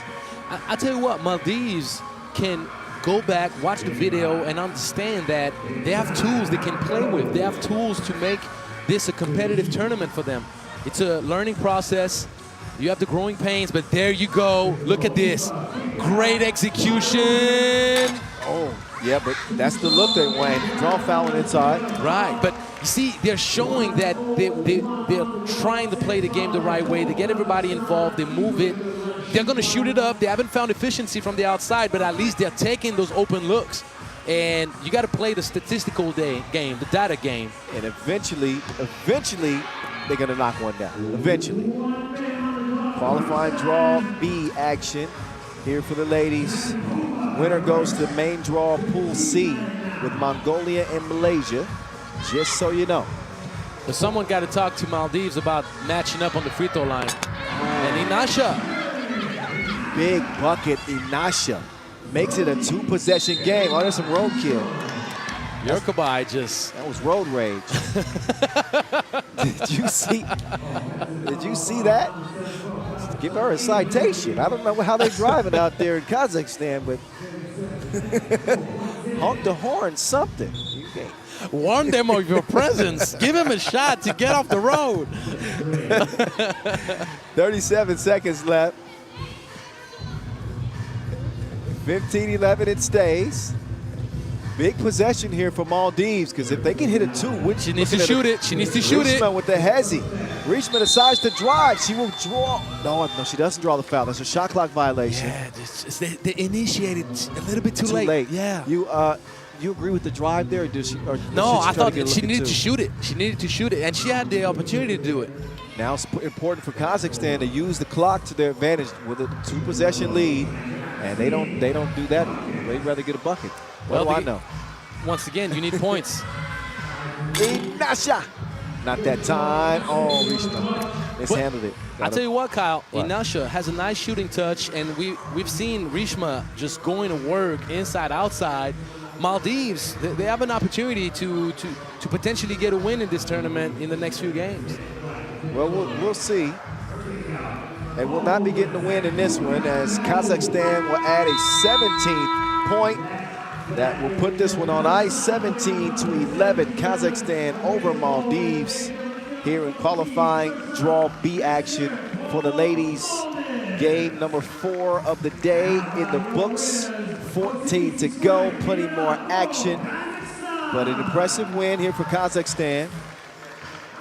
There are obviously some things that they would like to clean up, especially right in front of the rim, but a win is a win is a win. as they'll set the stage for the fellas to take over next again. Men's qualifying draw D. The first game slated to begin here in about 5 minutes time. Malaysia and Macau coming your way. Enjoy the highlights. You know we got more from Singapore.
Well, ladies and gentlemen, OCPC Square here in Singapore, the Asian Cup 2024. The third time we bring 3x3 basketball here to this beautiful country. We are moments away from walking out our next water teams in men's 3x3 basketball coming your way. The QR code on the big screen is for your pleasure. Jump on there, give the skin, get your iPhones and smartphones out. And we want to see you guys on the big screen. Well, ladies and gentlemen, it is now time for a qualifying draw match here between Macau and Malaysia. All right, welcome back to Singapore for the third straight year, y'all. It's the voice of 3x3, Kyle Montgomery, rocking the mic here. And soon to be joined by the Czar, Angelo Sagarakis. I think he went to go get a sip of water, so y'all excuse him for a moment, but that's okay. I think I've held it down by myself a couple of times before. Once or twice, right? All right, we get back to the men's competition. And we got Malaysia and Macau on deck here. Just saw Kazakhstan top Maldives in the women's competition, qualifying draw B. This is our first look at qualifying draw D for the men. And an exciting Malaysian team who impressed me at last year's edition. I'm curious to see what they bring here in 2024. Ting Chung Hong, Lee Jian Jun, Xing Keng Leong, and Xian Fu Ochi. That went better than I thought. Team Malaysia. You know what? You know how you call that? Skill. A little bit. Well, let's not get ahead of ourselves. I'm sure to butcher some names by the end of this tournament. But so far, so good. Out come Macau. Pleasure going to Macau on the world tour as they become a part of the professional schedule. A lot of people think that Las Vegas is the casino capital of the world, but you know what the real casino capital of the world is? Oh, let us know. It's Macau. You didn't know that, did you? Well, I knew where you were going, but I'm still not going to steal something that I didn't know officially before you mentioned it. I may or may not have played a little bit of poker at some point there. Well, if it's only poker, you're fine. That explains why my bank account is as low as it is at the moment. So you're saying you got unlucky, or you need to work on your craft? I'm saying they got some serious professional players. So you got hustle in Macau. That's all I would say.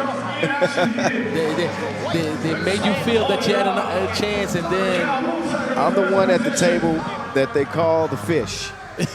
All right, so they like, they make you feel good about yourself, let you run up your chips a little bit, and when you think that you got it going on. Yep. So I got mixed feelings. I love Macau, but I got mixed feelings about my time there. I gotta say. But they come in as a 21 seed. Let me tell you something, though. Macau got length, size, and kilos They got on kilos display right now. Yeah, it looks like, yeah, they definitely do have. Well, it's the most physical team that we've seen on paper so far. Now, next see now if they when you take will play like they look. When you look at Wai St. John, 200, stands 200 even. His kilograms aren't listed. I think he got on the scale and it said to be continued. He's a large dude. They could potentially have an opportunity to dominate on the inside. We'll find out, but some of the characteristics of the Malaysian teams that I've seen in the past is they usually come with some shooters. Well, it hasn't translated to wins yet because 13th last year, they haven't finished better than 13th ever at the Asia Cup, but they participated in 5 of the 6 previous editions. So we're gonna find out. We're gonna find out right here, right now. Let's get it on. Malaysia, Macau. Qualifying draw D for the men. That's how you started off the right way. You fit the B-man down low. Hand up, throws the shot off. We got a member of the all-hair team.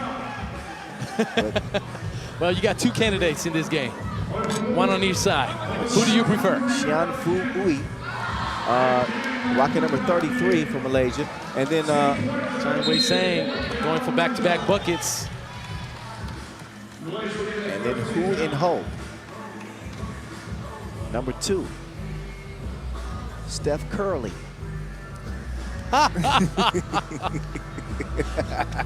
Oh man, you're on fire. You said you're rusty. It's just like, it's been a few months. Just like riding a bike, man. Oh man. JJ, get out the way. Quick step to the left, in for the score as Malaysia pulls within 1.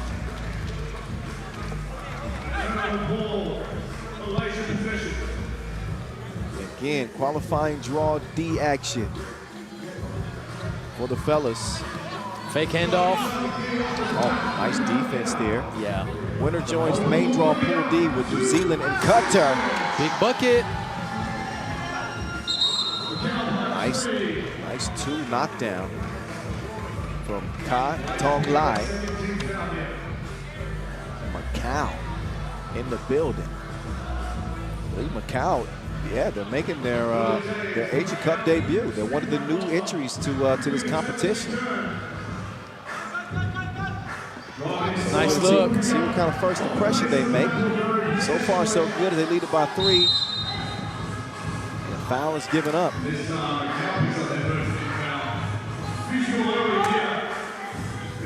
So also in this group, we'll see India and Maldives competing. And they got Qatar and the Tall Blacks waiting the main draw, whoever emerges. Jung Hong. Defensively, Chang Wei Sang needs to be way more focused. He's dropping too low, and he's giving an opportunity for an open look.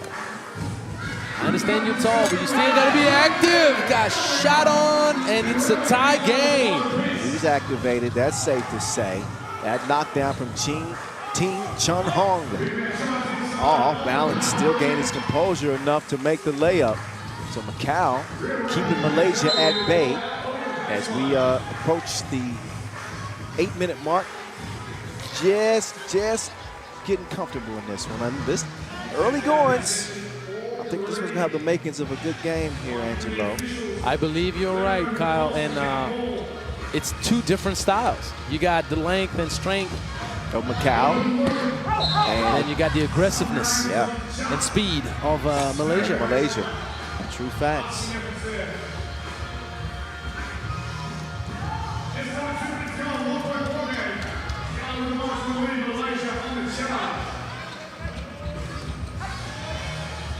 There we go. Chung Hong. He misfires that time.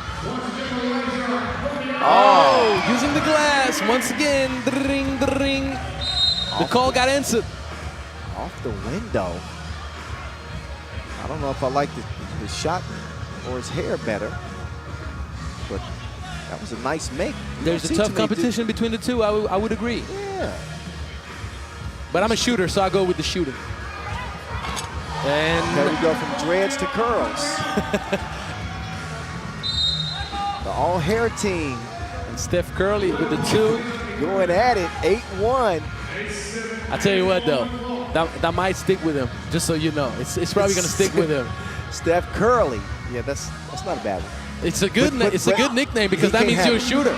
He can't have it unless he shows me he's a shooter. Well, he just made one, so he needs how many for you to validate it? He's got to be a stone cold shooter. That's the layup. What if he's a scorer? Okay, that could work. That could work. He just got dropped off. You talked about a good game. How on point were you, sir? 10-9. Who hit that? Who just hit that 2? Was that? It was. That was Ting Chung Hong. Yeah. All right. He's in his bag right now. Going for back-to-back. No. Nope. They miss it there. JJ. Board score. The shortest player on the court right now. Yeah, Jian Jun. That was fed inside. Is that a hook shot or a pass attempt? He was trying to pass it inside, but he should have shot it because either way it was going to be a 3-second call. Had his teammate called the ball, so. It should be time for a TV timeout now. It is. A dead ball situation, 11-9 with 6:48 to go. We know our officials are all over it, so right on point, right on cue. It is time for that quick break into action. And these are important too. So each team with a timeout, which you got to be smart in the way that you utilize. Agreed. But also these TV timeouts, giving you a chance to kind of reset, catch your breath. It ain't long. I just heard the horn, so here they go right back to it. It certainly ain't long, but you get 2 of them. So that's definitely helpful. I'll tell you that.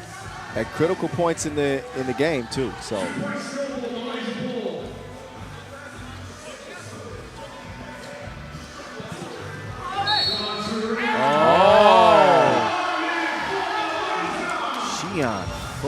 The continuity. Acting a fool. You know what fou means in French? No. Crazy. Oh, for real? Yes, sir. He got crazy game so far. And crazy hair. That's a fact, too. He's good at the line. And he's giving a 4-point lead. 13-9. Malaysia. And hips don't lie for K-Tong right now. I hope you like what I just did. The hips don't lie for K-Tong. K-Tong lie.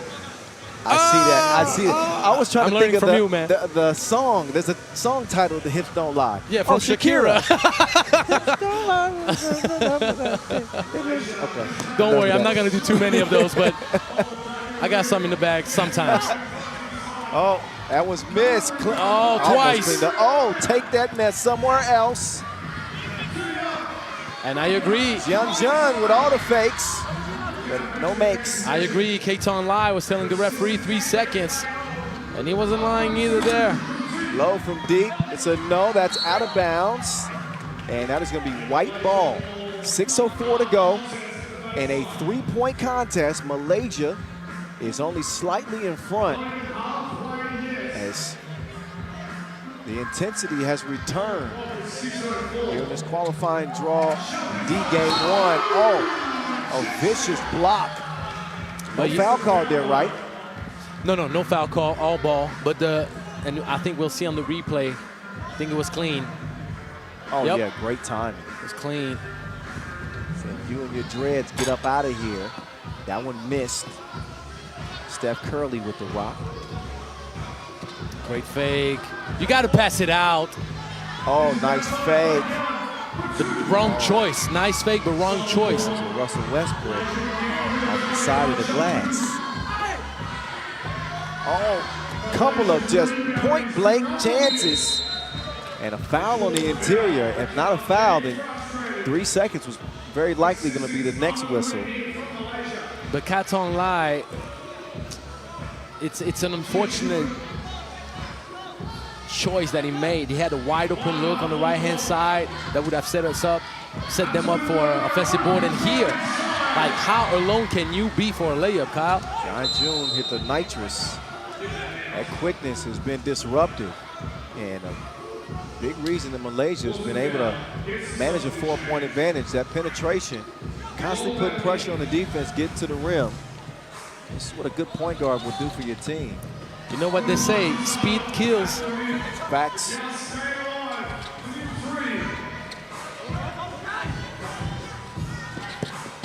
And speed kills once again as it sets up Malaysia for the offensive board. Took a while, but they got it done. Yep.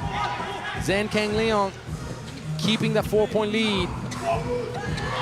Good hands. Defense, clean defense there.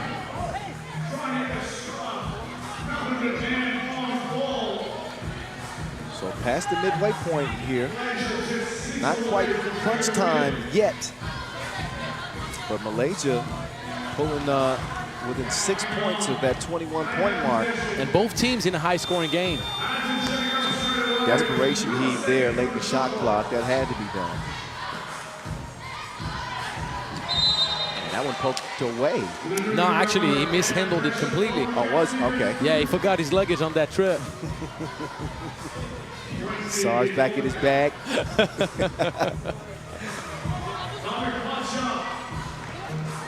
Here come the guys in green. Quick trigger on that miss from long range. Jai Jung, he wants it back. He's operating. Oh, behind the back. Wait a minute. Foul called. Well, either way, I thought that ball was going to be a turnover as the pass was too high. Would have been really, really hard to catch, but super risky yeah, pass there. For sure. And you know, I love highlights as much as anybody. And that's a nice one for you. And he's putting together a nice game. Xian Good Fu. hands. Xian Got to Fu. clear the zone. There you go. Oh, low. It's a no. Yeah, 16-11. Xian Fu wants the Wilson. Xian Fu jab deep in. No. That one missed badly out of bounds. I like the experience from Kai-Tong Lea. He was about to call for the timeout, looked at the clock, saw that it was 4 minutes and 5 seconds in the game clock. So he knows whatever dead ball happens in the next seconds is going to be a TV timeout. That's important to understand, guys. Yep. Manage your timeouts the right way. Properly. Yep. Find a way to survive for another 20 seconds. The next dead ball, you get a breather. Oh, nice up fake. Oh, clean fake, clear lane. Macau in trouble, Kyle. Macau in trouble. 17-12, 3:35. I can't disagree with you. Oh, high elevation on the bucket there. 3:26 now. And Jiajun, another risky pass, but it finds its target. They couldn't deliver. And that's a fatigue foul right there. Sometimes that TV timeout doesn't come as quick as you want with that continuous play. For sure. He said, forget it, I'll take a foul. We need a breather. Malaysia in good position, though. Impressive game. I tell you what, my analysis is that Macau is not utilizing the size advantage enough. They are too long to make decisions. They're too long to set up, and they are pretty much undergoing the intensity and the speed. They're playing on Malaysia's pace. That doesn't suit them. They're playing, yeah. They need to set up their own pace and make Malaysia slow down. There you go. Who's going to impose their style of play? So far, it's been Malaysia. Continue to move, penetrate, nice ball movement, leads to a good look top of the key. Big rebound. Macau's got to get to work here. See, if you got Kai-Tong Lai.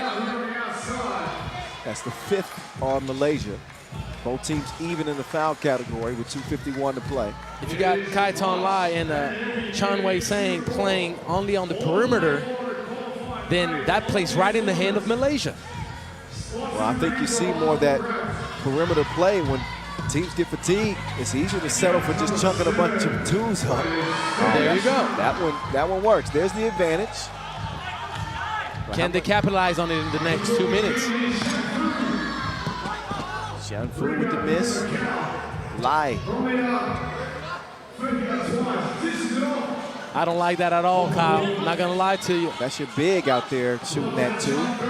But even then, because I'll tell you one thing, that's a great kick out pass. You got to make those count. And they're not with the offensive board. No foul call.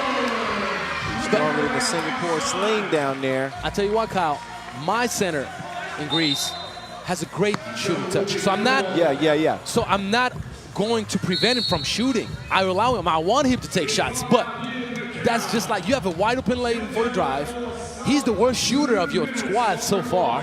Yes. So everybody has to accept their role and where the money is. You got to identify it. And here, that's not the money shot for Macau at this point of the game. Yep. I can't argue with you there, but it also reiterates the point of how important it is to have the versatility. Right. 1 through 4, everybody's got to be able to do everything to be effective. You need your bigs to be able to knock down open looks from 2 range in a game that's still very close, 18-14. Great execution. They're running that pattern play that Japan is very familiar with as well. They're starting up with 2 people on the free throw line, and whoever gets fed the ball, there's going to be then a back pick action and a lot of fake screens, slip in happening. And Malaysia has created great opportunities for themselves with that. There's another quick move from JJ. And that's going to be a turnover. They could finish it with a dagger right now. Are they going to go for the game winner? I thought they would go for 1. Again, because points are at a premium. If you got a chance to score 22, you want to get them. So we'll see how Malaysia choose to approach this. The game's not in the bag yet, especially with a bucket there. That makes it now a 2-possession game. They let that one go out of bounds. That's smart. Any extra second or millisecond you can get to catch your breath, you take it in 3x3. And they do that as we get back to it. Minute 19. Xiaojian. Oh, costly turnover. Yeah, wasted that possession and didn't even use most of the shot clock, about half of it. Well, good idea, poor execution. Yeah, got to put that pass on the money. Oh, spoiling dessert once again. The move was good. $1 move, $5 shot. Jianfu. You're a bit generous, folks. I would have said it's 5 cents. It's true. That shot wasn't worth nothing. For the game, for the game, for the game. That'll do it. This one is over and done with. Malaysia over Macau, 21-15 to open things up in qualifying draw D. One more game remaining here on the early portion of the schedule before we take a brief break.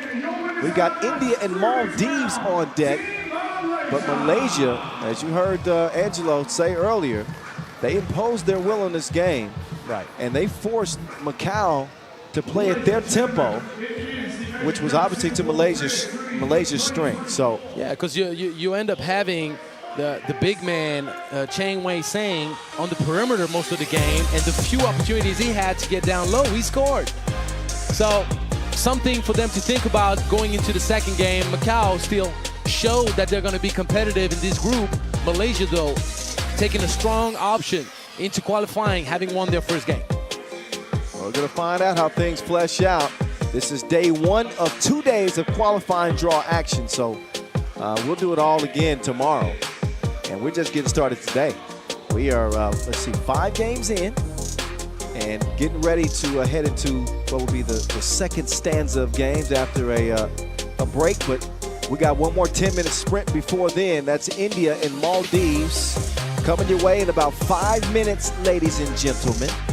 So don't go nowhere. You know I'll find you, right? I got people out there. Stick around. We're back in 5 minutes.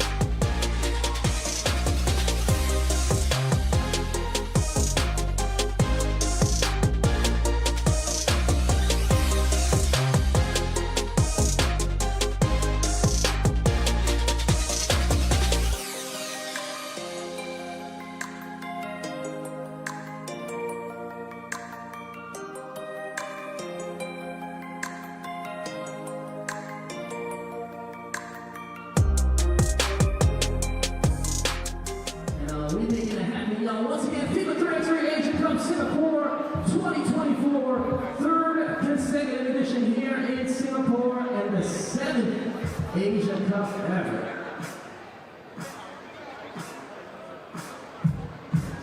Coming up next, our qualifying draw game 6. And we are still in the men's category, and we have Team India versus Team Maldives.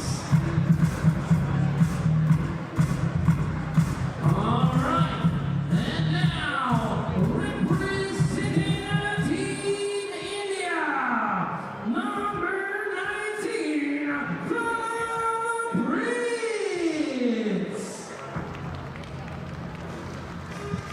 All right, let's get you introduced to Team India, your 12 seed, as qualifying draw D action continues on the men's side. Team India with Arvind Muthu, Pranab Prince, Principal Singh, Sahaj Pratap Singh Sekon, the young emerging Indian star who we saw play well at the Asia Cup last year. As they are locked and loaded, looking confident. Sekon rocking the number 1. And I think he's the one to keep an eye on out of this team. He is certainly a prospect to look at, somebody who's shown flashes of great talent for Team India. Now we get our first look at the Maldives men's team. We saw the women's team come up a bit short. So how will the men fare here against Team India? Well, you can pick up the fact that India has the length and size, potentially, if they play the way their athleticism would enable them to play. Are they going to settle for outside shooting and trying to play one-on-one, or are they going to move the ball, look for size, mismatch close to the cup, and then force Maldives to crash in the paint, then get the open looks? That's the look that seems pretty obvious, but... Well, what else is obvious is they're a little bit long in the tooth in terms of the age. Maldives' age range spans from 29 to 36. But, you know, age ain't nothing but a number. Getting down ain't nothing but a thing. We'll find out what they bring. They come out with Amzar, Vildhan, Mafaz, and Kuwait for Team Maldives, your 20 seed. And the first time we've seen them at the Asia Cup. Chung Wing Long and Edmund Ho. This game will be well in control with 2 seasoned officials. But we warned against this earlier about judging games on paper. Right. On paper, India would be a heavy favorite. A heavy favorite, I think. We'll see how it plays out. But well, if Maldives were to win this contest, and they very well could, it would shock me. I'm looking at the sheer size of Team India right here. And I think that advantage alone could be a decider. Like, look at these guys. Well, I'm thinking also about leg freshness. You're talking about the youth. That could have an impact. So, true too. We're going to find out real quick, Kyle. The first 3 minutes are going to give us all the answers we're looking for. I think so. This could end quickly, or we could see a competitive game. Pull-up missed. Prince skies for the rebound. We'll get it down to Singh. Singh, who stands 205. Singh is trying to post up. Normally, he should just try to seal and ask for a lob pass. Here comes Sekon. Sekon, slick as a gato. I'll tell you one thing, though. When Singh hands you the ball off and he's just extend his wings, he's clearing up the whole paint. And he's got the wingspan of a pterodactyl. That is a massive dude. Oh, get out of the way. He will miss it. Oh, nice defense to tie that up, though. Yep, don't bring the ball down. Prince will miss. Oh, what in the world? You want to talk about a gratuitous tip? He was trying to save that ball from He going was out of trying to tip it bounds. to his teammate. That was kamikaze. Maybe it was destiny. Oh, it must have been. That dude had his lucky charms this That's why morning. you hustle, Kyle. That's why you don't give up on the play until it's done. 2-zip India. I can't wait to see that replay later. I tell you one thing though, at least the good thing about how Maldives starts the game up, they're trying to get the ball moving. They're not just over dribbling on the spot. They're trying to get the ball moving. And even if it doesn't work right away, you got to keep up with your system throughout those 10 minutes. Eventually, defense can break down. Khan. Oh, put that back. Readjust the rim, please. Lob it up. Don't think about it. There you go. Singh at, again, 205. He's a towering individual. And long arms as well. So Sekhan with the miss, it was like they drew it up like this. He knows where to put that thing. Singh. Yep. Late call with the right call. You see the power, but we haven't seen the touch yet. Not yet. I'm not going to be devil's advocate. I'm going to be actually his lawyer. Whenever you're matched up with a much shorter guy, yeah, scrappy, pushing on your hips and holding onto your arms, it's tough, man. Yeah. It's tough. Not saying that was my role. I was the one grabbing. I was the one scrapping with the big man down low. And tell you, I was making the life miserable. Prince with some loose change. India Dime playing the set right up, way. 4-zip. Maldives looking for a score. And that touches absolutely nothing. Out of bounds. Well, it's tough to come into your first Asia Cup game against a country as proven as India, who, going all the way back to 2013, they finished in the top 10 in 3 of the 5 editions they played in. So there's Prince following things up. And I've seen the U18 generation coming up for India. Yeah. They're good. Women's team too. Well, I've seen the women's team, get better and better as well. India could be another kind of dark horse. Yeah, up and coming. Asia Cup, But even for the years to come, Kyle, like there is something going on with basketball in India. They're getting the virus. They're really starting to build a culture with basketball, and they have the physical specimens to be a factor. That one stolen away. Maldives get it to work. Looking for the 2. I knew that was good. 2-piece combo. Once again, getting the ball moving. Uwe responsible for that last bucket. Floaty comes back to Sekhan. He's going to drop it up to Singh. Singh. So now we're going back to the touch, and this is the lack of touch you were mentioning. Well, sometimes you can't just bully your way every time. Not every time. And he's got to be careful, too, because when you start extending that off arm, he was lucky he didn't get hit with an offensive foul there. Or when you're spinning and angling your elbow. Be aggressive but composed. I agree. And that's what I like to see from Singh. But I think he's gonna catch some bodies out here in Singapore. He might. He's gonna be on social media thread in the highlights. I'm telling you.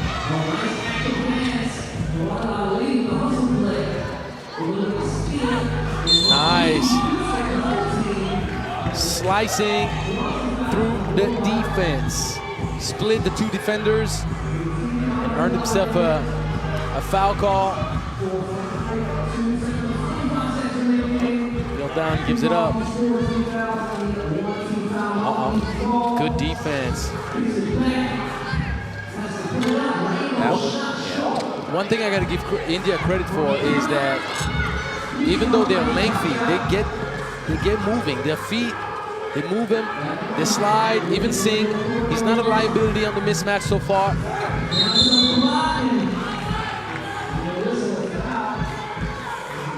3-point lead for India. 7 minutes left on the game clock. Not time for the media timeout yet, but the next dead ball, they will get a rest. And so far, Maldives is hanging in there. How about that? Ooh, I live. That's not cooled off yet for Maldives. I like the heart, man. I can't lie. And you should.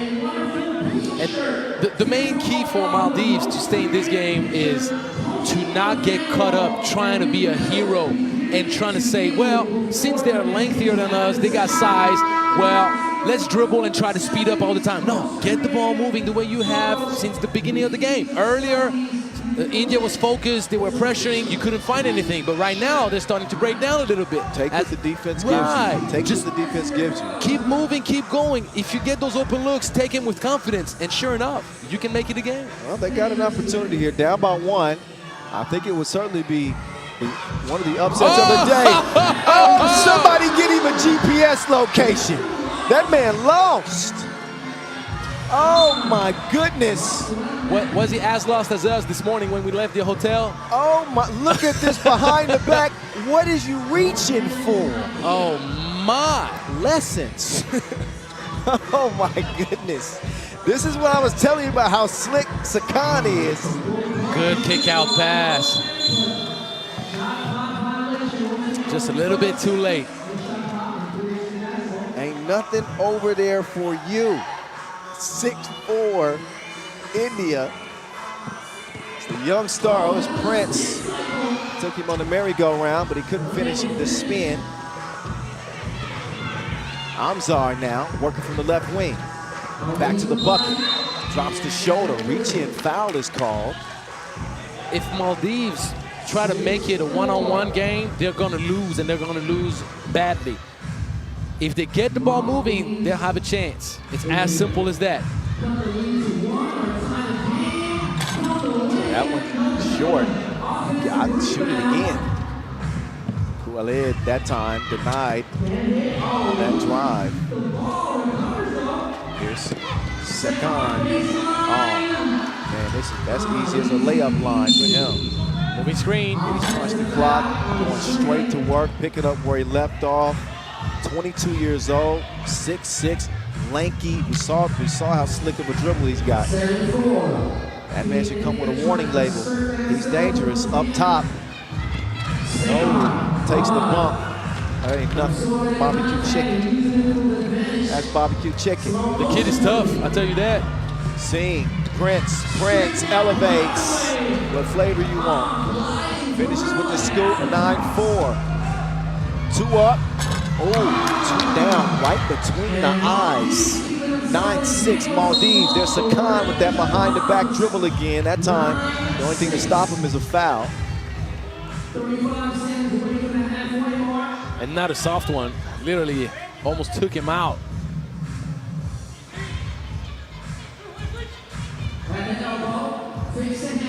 Sing. Out to Sakan. Sakan. I thought he was going to throw the oop. Instead, he finds an open shooter. Yeah, he had 2 valid options. Uh-oh. Down to the Way body to be shot. strong. Way to be strong. Oh, great interior defense. I got to give it to Maldives. Yeah.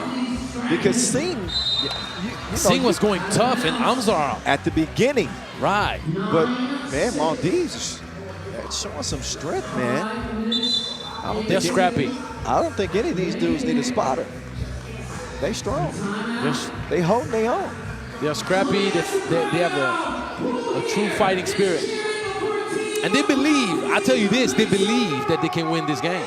I love to see teams that are considered to be underdogs play with a ton of heart, man. And that's something that you can't quantify. You can't. There's no data or stat that can tell you what heart means in a game. But you know, sometimes heart can lift you to victory, even if a team is bigger than you and maybe more talented, but you just got that dog in you. So Singh will get the whistle that time. And I see a lot of dog in Maldives right now. They got the 7th foul, trail it by 3. But they're not to be underestimated, I would say.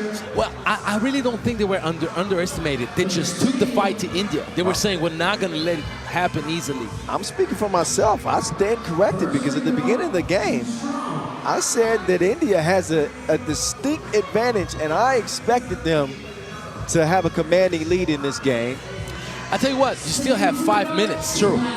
So, But so far, I'm impressed with the body of work of Maldives. Women's team showed some grit too, even in a loss. I agree. If you're just joining us, by the way, we're in Singapore for the 3rd straight year. For the first time, I got the czar with me. It's Angelo Sakarakis. Ladies and gentlemen, I'm Kyle Montgomery, a.k.a. The Voice. And here we are, 7th edition of the Asia Cup. Singapore has become a mainstay stage for this event. In an Olympic year that we could not be more excited for. There's Prince cashing in at the charity stripe. I tell you what, for history, it's the first time you have me with you full time. Yes, full time for the Asia Cup. There you go. Man, we go way back. That had to be 17 or 2018. 18 when you came on as a guest commentator. In the Europe Cup. Yep, we had a good time. Oh, using the glass once again. Thank you. 12-8. Answered. Take it again. Right back. Oh, great length. Inspected and rejected from Singh. Prince. He will miss it. Look at the scrappiness underneath from Maldives. Kicked out. Nice closeout, but big man's got to leave his feet there. He's got to block if he does. Well, now I don't know what I'm talking. You shouldn't leave your feet on a closeout, but I thought that was an easy block. In any case, a ninth foul on Maldives. And that technical foul on Maldives for flopping. Called by Edmund Ho against Mafaz. I see. Well, they didn't capitalize at the technical free throw. But next one is going to be the double bonus in favor of India. That means 2 free throws and possession, by the way. Prince out to Seikon. All air. Prince tried to save it. Instead, it's stolen away. Kualid, no. Here's Seikon. Seikon took me to spin class. You're going to learn today. 14-8. Kualid trying to create some space. Kualid has his shot swatted. Sticks with it. On the shot clock violation. So that's one of the disadvantages of being vertically challenged for Maldives in a matchup like this, is the sheer length of India makes nearly every shot difficult. You got to work that much harder to get a clean look. You either have to take him real fast, or you got to work the ball around real good. One of the two. And if you can do both at the same time, then you got even a better chance.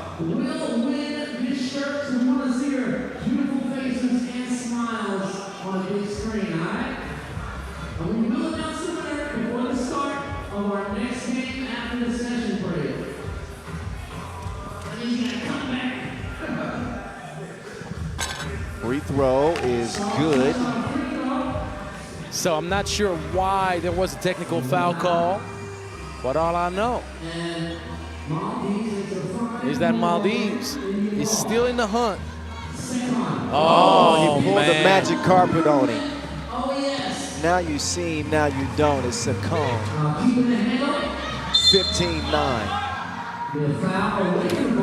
Put him in the spin cycle, using his length and clean footwork to get it just the right way he wanted. Just a beautiful move. But his skill set at 22, this is the type of skill set that translates into 3x3 stardom. Just a high-level basketball guy. High level. High-level IQ, and I think ideal size-wise. That's that versatility. At 6'6", he's not going to be easy to post. He can drive, he can shoot. 15-10, 3 minutes to play. There you go. That's a look that Maldives does not convert. Oh, nice stop and go. He's out of there, straight to the crib and lays it in. That was Arvind Muthu. And now India's lead is comfortable. The interception. Prince, he will draw the foul. And just like that, you got 2 free throws coming up. And possession. And possession. So, see, it ends up being what you were thinking about initially. And Maldives is just going to come up short with energy and hustle. There's so much you can do, but you have to translate that energy and maximize those opportunities when you have those open shots. If you don't knock them down, then you just fall on the battleground with your weapons empty. At least that's something that no one can take away from you. But yeah, you left it all on the floor, but you know, the name of the game is winning. Oh, he is gone in a second. Get it? Never mind. get it. You get it? I got it. It's a high second with another score for Team India, 18-10. Nice drive, no bucket, elevation on the shot. Oh, that's so. Let me reassure you, that was not a pass. That was a shot attempt. He was shooting on a 7-foot goal, apparently. He didn't see things clearly. Prince with not just 2 free throw attempts, but possession as well. Don't you like the sound of the net? I love that sound. You heard it just like me. Just like you heard it just like me. You got the mic right by the basket, and you're like, oh, that felt good, didn't it? Oh, that's music to a hooper's ears. Oh my God. That's string music. Sakan looking to do something strange. Are they going for 22? No, they're not. Well, yeah, they put the finishing touches on this one. And a runaway victory for India over Maldives. That is a 21-10 victory. So an 11-point victory for Team India, who look good. Funny thing is, I think they can play even better. Oh, much better. We saw their young stars shining, and probably wasn't their A+ performance. But with that being said, they still win it by 11. I tell you what, though, they respected their opponent and stayed steady defensively, so that because you also have to give credit to Maldives. They didn't make life easy. Yeah, it's not like they just didn't play hard and then India was just missing on all these easy buckets. They fought for it, but after 5 minutes, India just were too strong and too fresh. Too much. Yeah, they were too much. It bees like that sometimes. They'll get another opportunity. We'll see both of these teams back on the floor as action will continue later on this afternoon. But it looks like we get our first break, Angelo. Yes, we do. Man, let's get something to eat. I want a burger or something. We gotta fill our bellies up for a second. Minute 35. No, we got not quite an hour. We'll get back to it with women's qualifying draw B action, 2:15. So we got about 45 minutes until we get back to the action here, day 1 in Singapore at the Asia Cup. 2:15 local time, y'all. So don't be going long. We'll see you in 45 minutes as the action will return then.